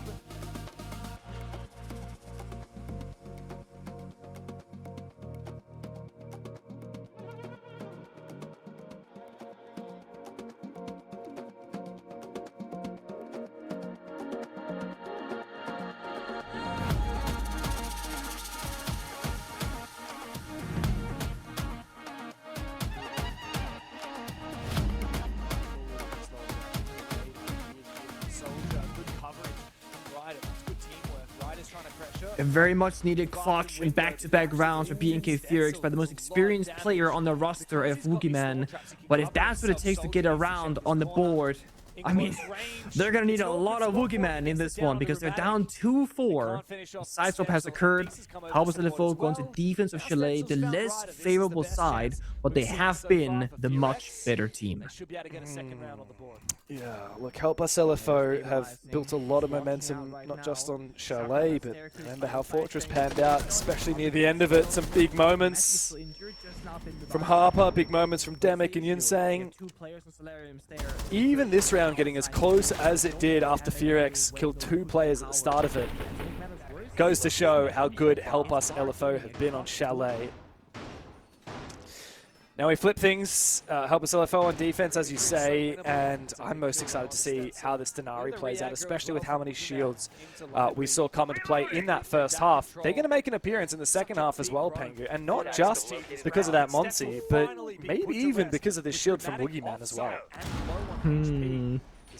I can't lie, I'm a little bit surprised that Help Us LFO let the Monty go through. I feel like when you're up 4-2 and the enemy's been struggling, like, because they're also struggling on Fortress on the attacking side, Monty is that clutch operator for the vast majority of teams in the world. By banning it, you're making the attacks much more frustrating, much more difficult. You can't skip steps. We'll see what happens with that third operator ban. Maybe they'll go back and rethink that. But for now, it'll be Misa, actually, who plays the Monty often as the IGL, similar to Soldier when he was playing it for Help Us LFO. They can call the shots because you get so much mental space and clarity when you're on that Monty operator. Don't gotta worry about your own body, and you can die and get swung and reaction times. You can just kind of play the game as a drone that can talk, essentially.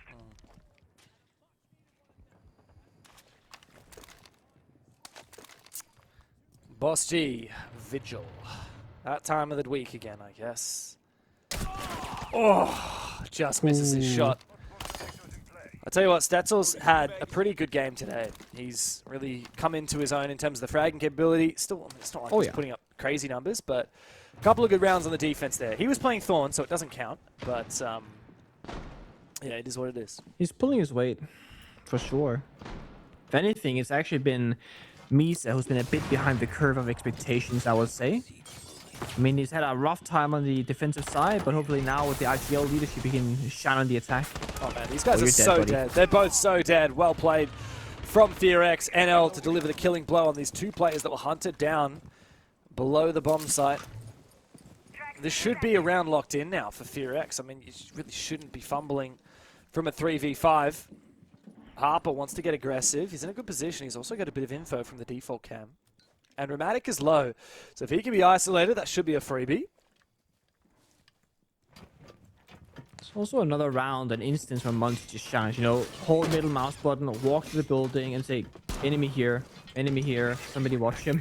Like, you can't really stick around on the roam game against the shield operator. Harper finds a wallbang fight, kind of, through the soft wall of office and towards the office balcony. Is that breach? Gets one kill. I don't think that breach is vaultable. I think that the Salmos are actually separated, and now it's a 3v3. Oh boy. Which means if that breach is not, in fact, actually vaultable or crouchable, I think that this round is pretty much over. I don't know how FEARX... Like, this is very sketchy for FEARX. You still got the Monty that can walk on in. You have 4 frag grenades and Deimos Tracker. The only issue here is, honestly, Rheumatic being 1 HP. He can't really take a whole lot of gunfights. There's 2 C4s in response. Yeah, this is very tricky. Kind of even, kind of not. Once he's in the building, so I guess it's vaultable, yeah? No, it's not. But Or they shotgun the soft wall. They open the soft wall. But wow, that breach not being properly opened could have been deadly. It doesn't There's matter C4 because below, Stetzel's by the found way. a big pick. But you're right. Down below in Fireplace, Now it Ryder comes. has a Nitro cell. He's killed Misa. He's made it a 2v1 now, and he has to clutch up, but Stetzel can track him down. It's up to Rheumatic now to plant that diffuser with Stetzel to cover. Lots of grenades left available as well as Ryder gets aggressive. Plant is down. There's no Monty to worry about, which means this is 2 1v1s, and it's so winnable for Ryder. P10 Roni in hand. Rheumatic so low on HP. The real challenge here will be fighting Stetzel while that track from the Deimos comes out. How does he play this? Now he knows where the Deimos is. He wants to isolate this one. He's worried about Rheumatic as well. He baits out the first peak, but Stetzel finds him with the Vendetta. And the gap is closing for FEARX. Honestly, it's one of those rounds that... How was LFO? They played it so well until they didn't, right? They sent a player downstairs that had a C4, and the C4, the default plant location, they killed the Monty. Excellent stuff. There's like 11 seconds left. The round should actually be won. But then the player on the bomb side, Demic, he actually swung in pianos from master bedroom and dies right here. And that kind of loses them around. Because what would have happened is that the Monsty's below in Fireplace, he can now see the plant spot and the diffuser with the verticality. The guy on the bomb side just has to wait until the guy below says, hey, they're pushing deep. And that's when you swing. Dying before that happens means Ryder is stuck downstairs, has to run back up a staircase, and he gets Deimos tracked. He's not supposed to win the post back there. So kind of a shame that they got so far and played so well, only to lose at the very final stretch of the round. But good for FEARX. They keep the game running. They get some more confidence back onto their side. But that should have been a much cleaner round victory than what they showed us. That was a 5v3 off the rip that became almost a 1v1. Tell you what, Pengu, 3 rounds in a row. Never say never. Yep. And now it looks like Help Us LFO are the ones trying to get a bit cheeky, trying to get a bit desperate. I don't know about this, James. It didn't 2 work. Spawn peaks in a row. Yeah, I mean, it didn't work for Misa, and obviously Yinseng last round tried to do it with the Boss G, and it didn't work. Also, what's with all the Boss G's today? We spoke about how it's kind of fallen off a bit, right? And now we've seen like 5 times today. Literally 6 times today? saw in 4K how bad the Boss G is at spawn peeking on border, because he landed the chest shot and didn't get the kill. Like, that means it takes the exact same number of shots to kill with the Boss G at that range as it does with Tuberel or a Rooney's DMR. If you really want to spawn peek, bring one of those instead.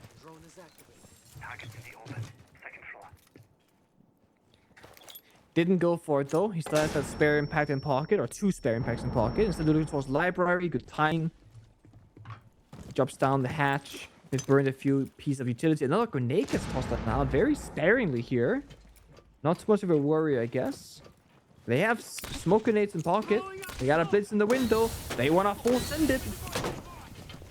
And so Woodman goes deep. I think it was a Nitro cell that got EMP'd out of midair. And now the gunfight taken by Woogieman. He does fall, but he's done his job.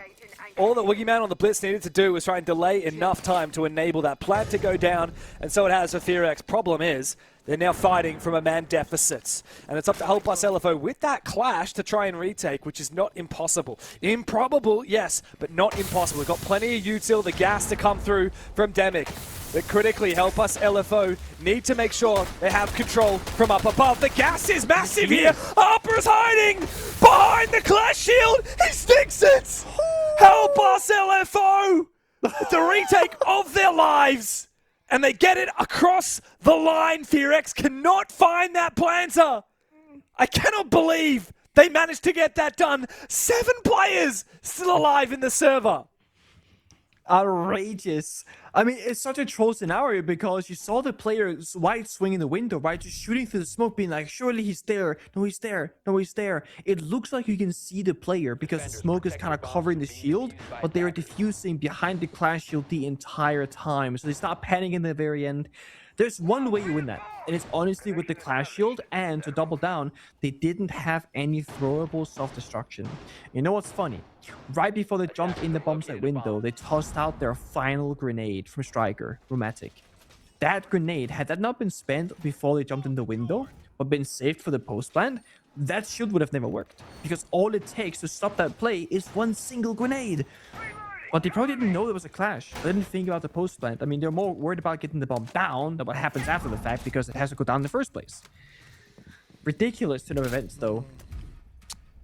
And finally, the win streak from FEARX has been broken. They got 3 in a row. And as soon as one goes onto the Help Us LFO side of the column, we're suddenly just 2 rounds away from putting this to bed, eliminating FEARX from APAC North.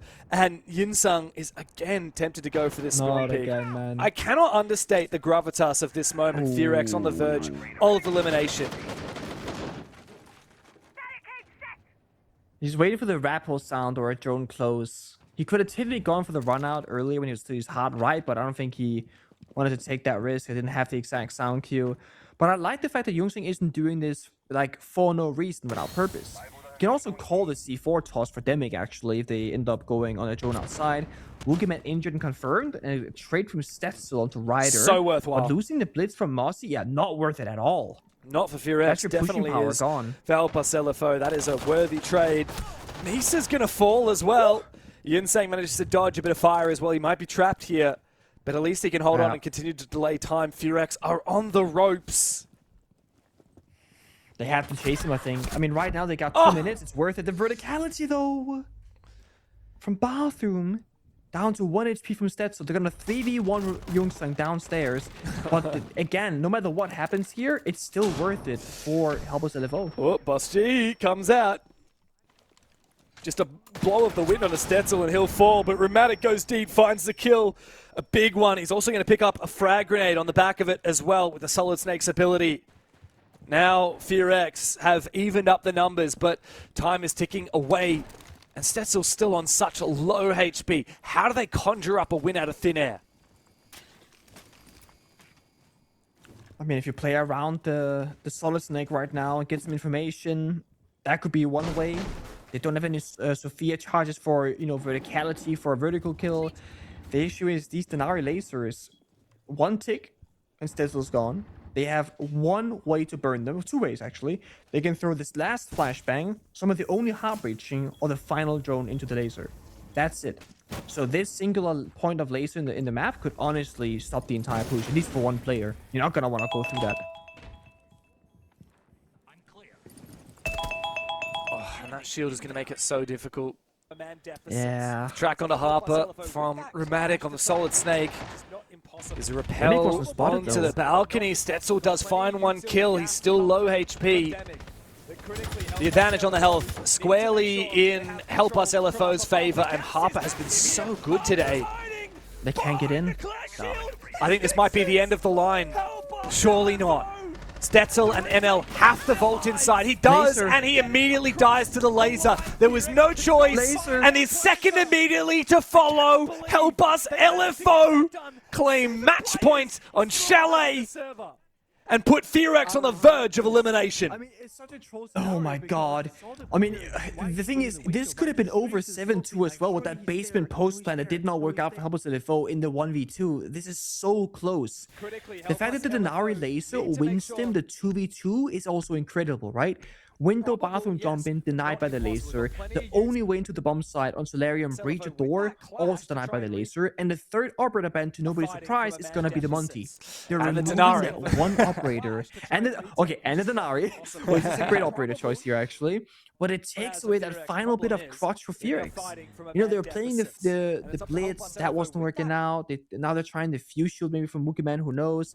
But it really was just the Monty and nothing when it came to the shields. Yeah, oh man. Now, yeah, you're right. They can try the Blackbeard. I don't think it'll have the same level of success. The Monty was the secret ingredient for FEARX, and now that the secret is out of the bag, Help Us LFO ban it away. And now 3 match point opportunities available for Help Us LFO. And for FEARX, that means being first rounded in the tournament. If they lose any of the next 3 rounds, Pengu, FEARX are the first team eliminated from APL. And considering that last year, in 2025, FEARX were the #1 team out of APAC North.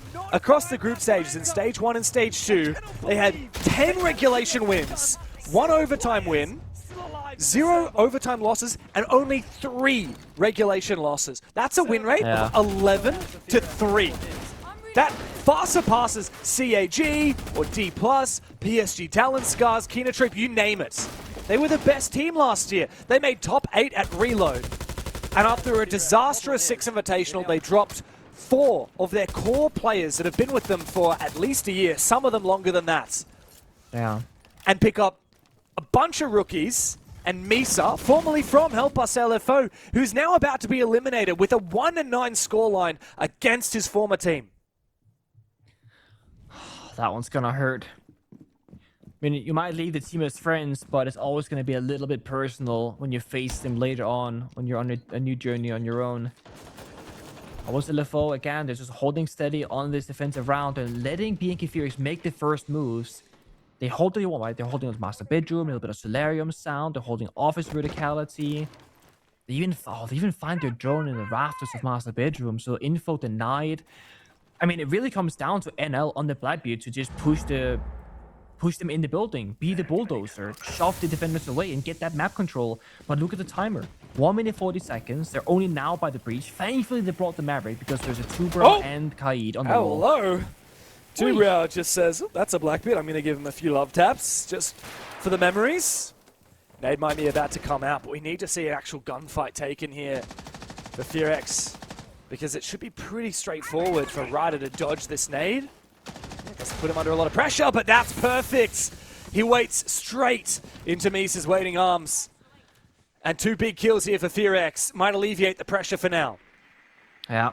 That's the kind of thing that FEARX are good at, right? The clear communication. Maverick the line, hold it, bounce the grenade, and watch the door run away. Either you get exposed to the Blackbeard holding the angle or the Maverick holding the door. Either way, you get that guaranteed kill. Romantic then got a second off screen just for good safekeeping. Oh, no. That's a third as well. Demi caught off guard, kind of a toxic baby in his hand. This should be a 4 for FEARX, surely. They don't bottle this one. I mean, 5v2, you certainly got a lot of problems if you lose this round. Soldier and Yunsang now try and figure out how to reposition into a clutch potential. Ooh, got a lot of damage there. Onto that Blackbeard. That TCSG can pack a punch. Wookieman wants to jump inside as NL has bought a lot of space here for FEARX. 20 seconds. I was going to say C4 can end it, but it's gone. It's just Youngsen now in lobby fireplace with a single impact and a big hope and dream to win this round. Yeah, this is going to be the round, surely, for FEARX. Yunsang uses his last impact to just open a line of sight from which he will soon surely die. He's going to be forced back all the way into bar. I think he might just try and play defense in this one. Play hideaway, see if he can waste a little bit of time. It's okay. They're coming. Yeah, they are. They're hunting for him. The Blackbeard's going to be the first one in. He's got the read, spots him. No, actually looks the wrong way. Yunsang finds 1 kill.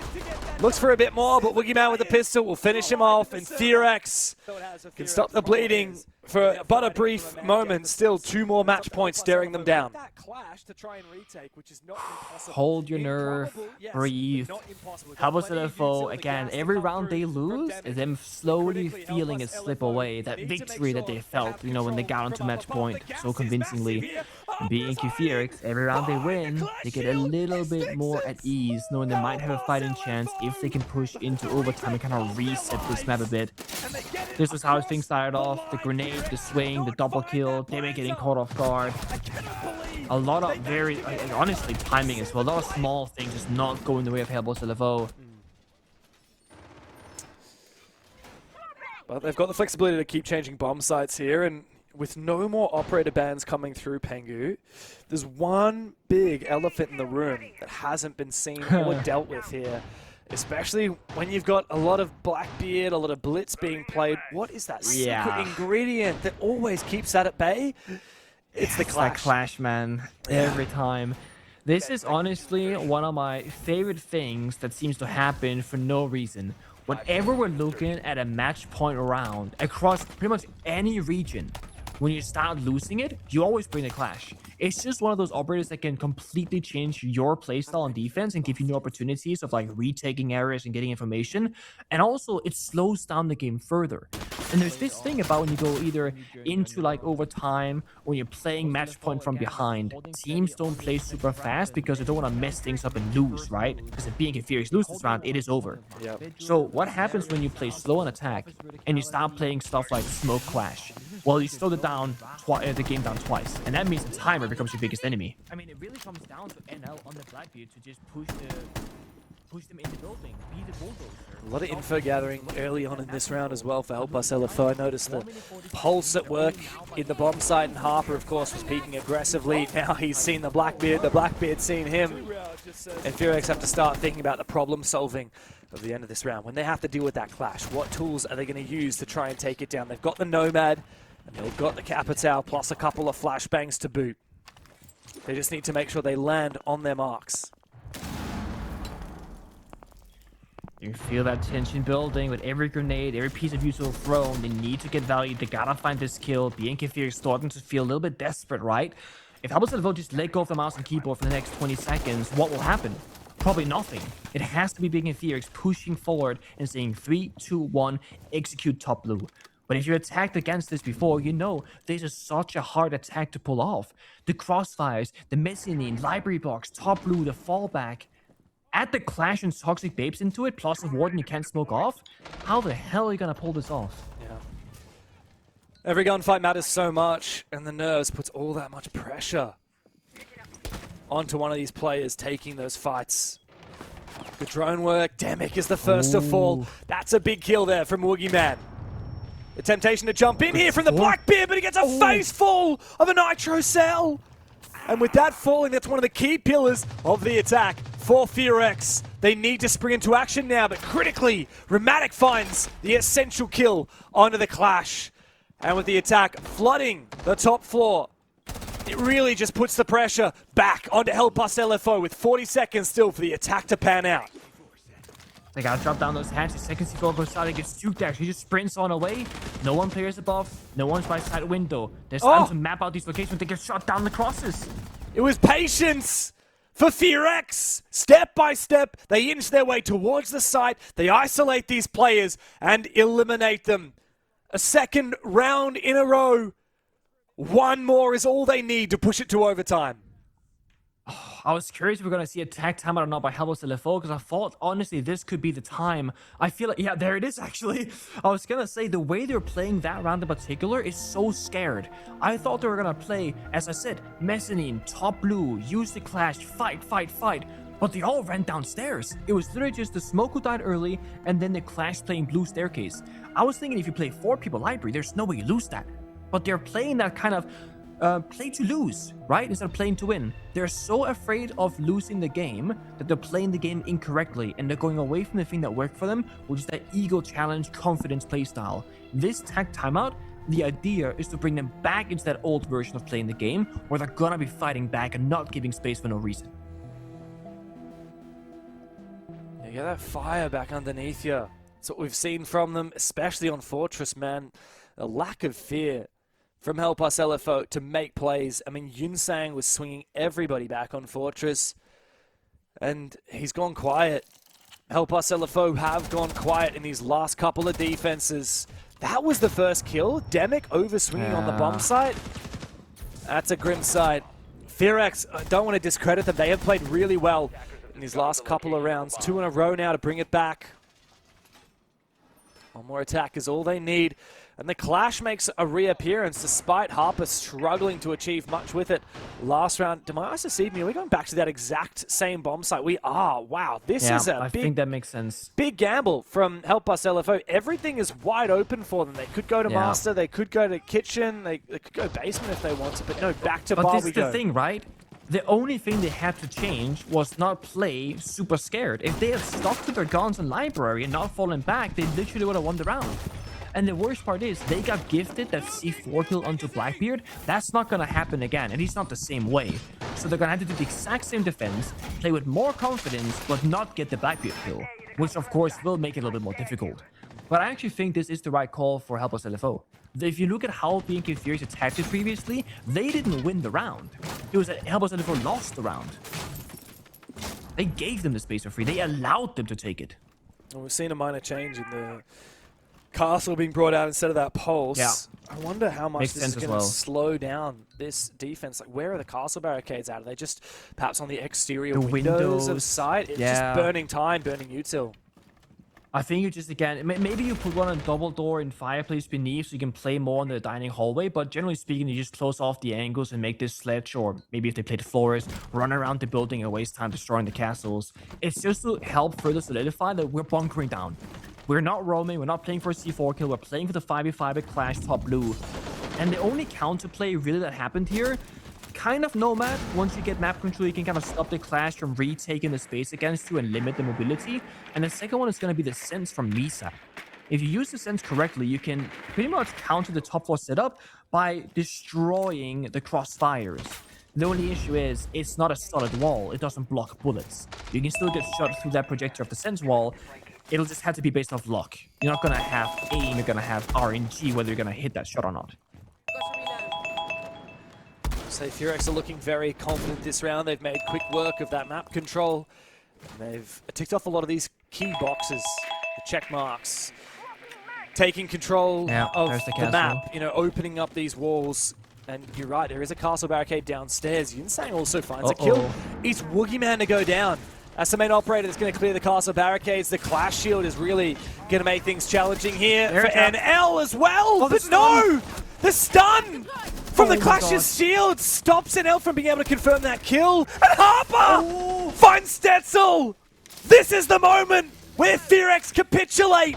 It could be the first time in history that this team is first rounded in APAC. Help us, LFO just need to hold their ground as the Blackbeard makes his way forward. Ryder shuts him down. Rheumatic is the last one standing. And it is indeed the end of the line for FEARX. Help us, LFO, put down the fallen kings from Korea. And they survive. They will carry the torch for their country here in the lower brackets. And what a story as well. Help us, LFO, literally looking for an organization, taking down a big name in BNK FEARX, taking down their former teammate in Misa, and overcoming such a long time of struggles, of obstacles, of lacking confidence, adaptations, and counterplay, going into today saying, you know what, we got outplayed last week by Kinotrope, but we got exposed on our weaknesses, we're going to work on them very hard, we're going to come back stronger. Everyone says it, not everyone shows up for it. They 100% showed a significant improvement in so many areas from last week to this one. And what a statement to make when the biggest org that's representing players from your country picks up one of your star players.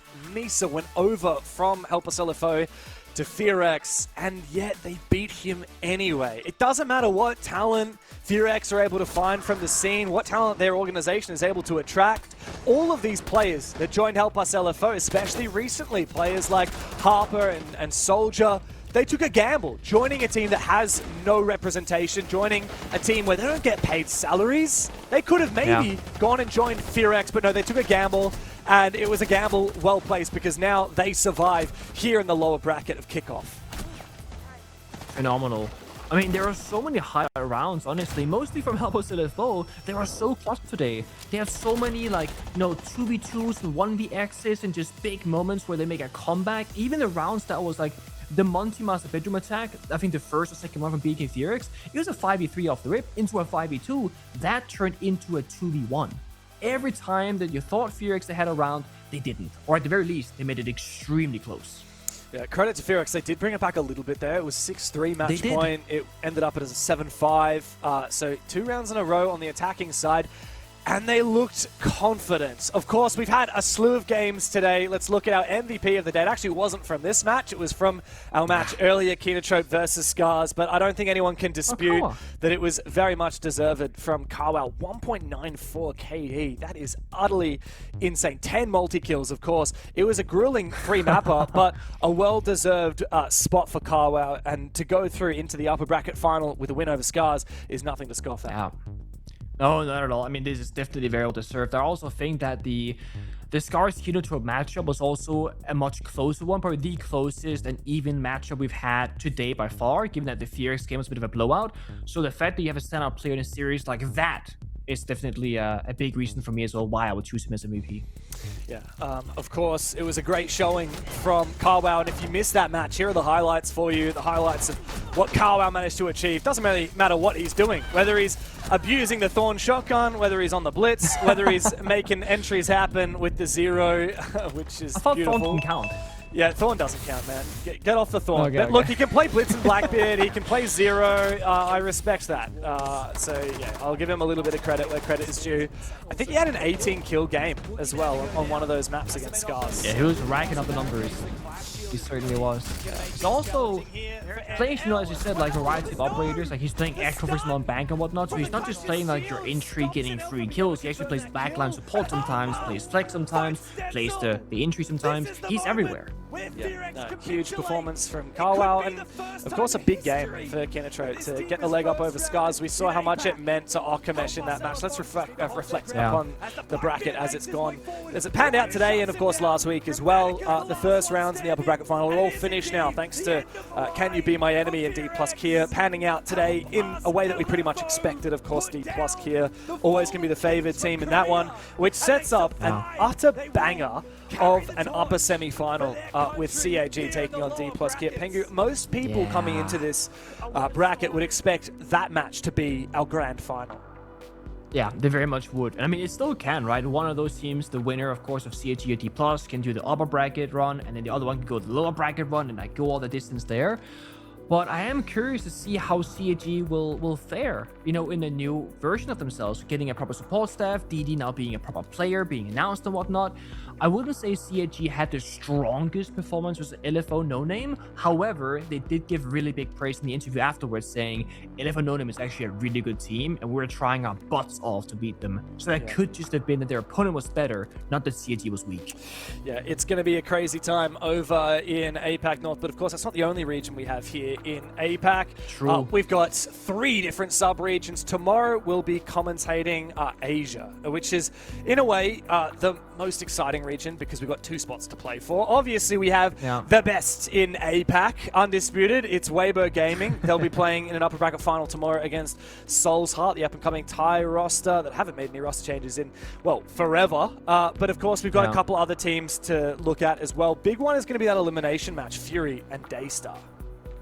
Yeah, it's kind of, again, I feel like APL always delivers with the surprises, right? The lower bracket all of a sudden looks very stacked in various regions, and you gotta say goodbye to teams that you don't want to say goodbye to just yet.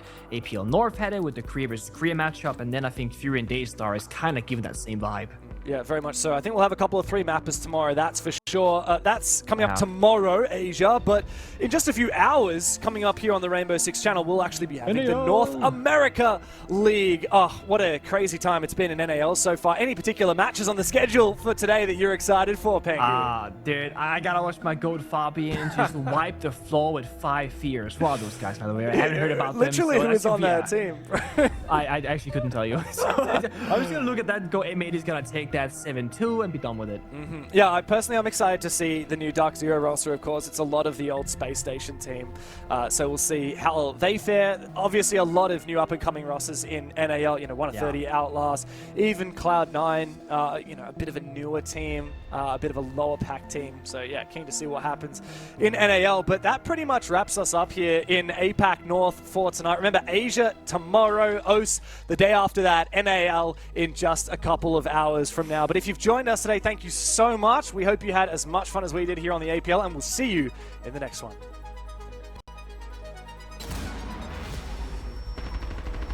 Be the first time in history. Taking control now of the map.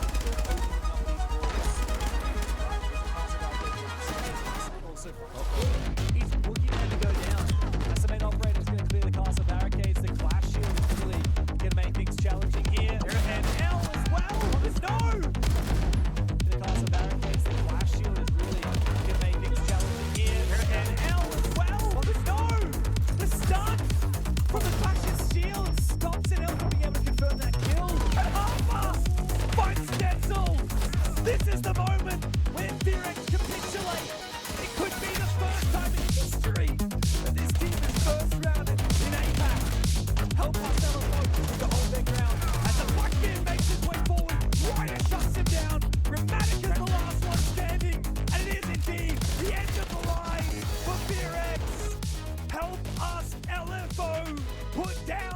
the Fallen Kings from Korea.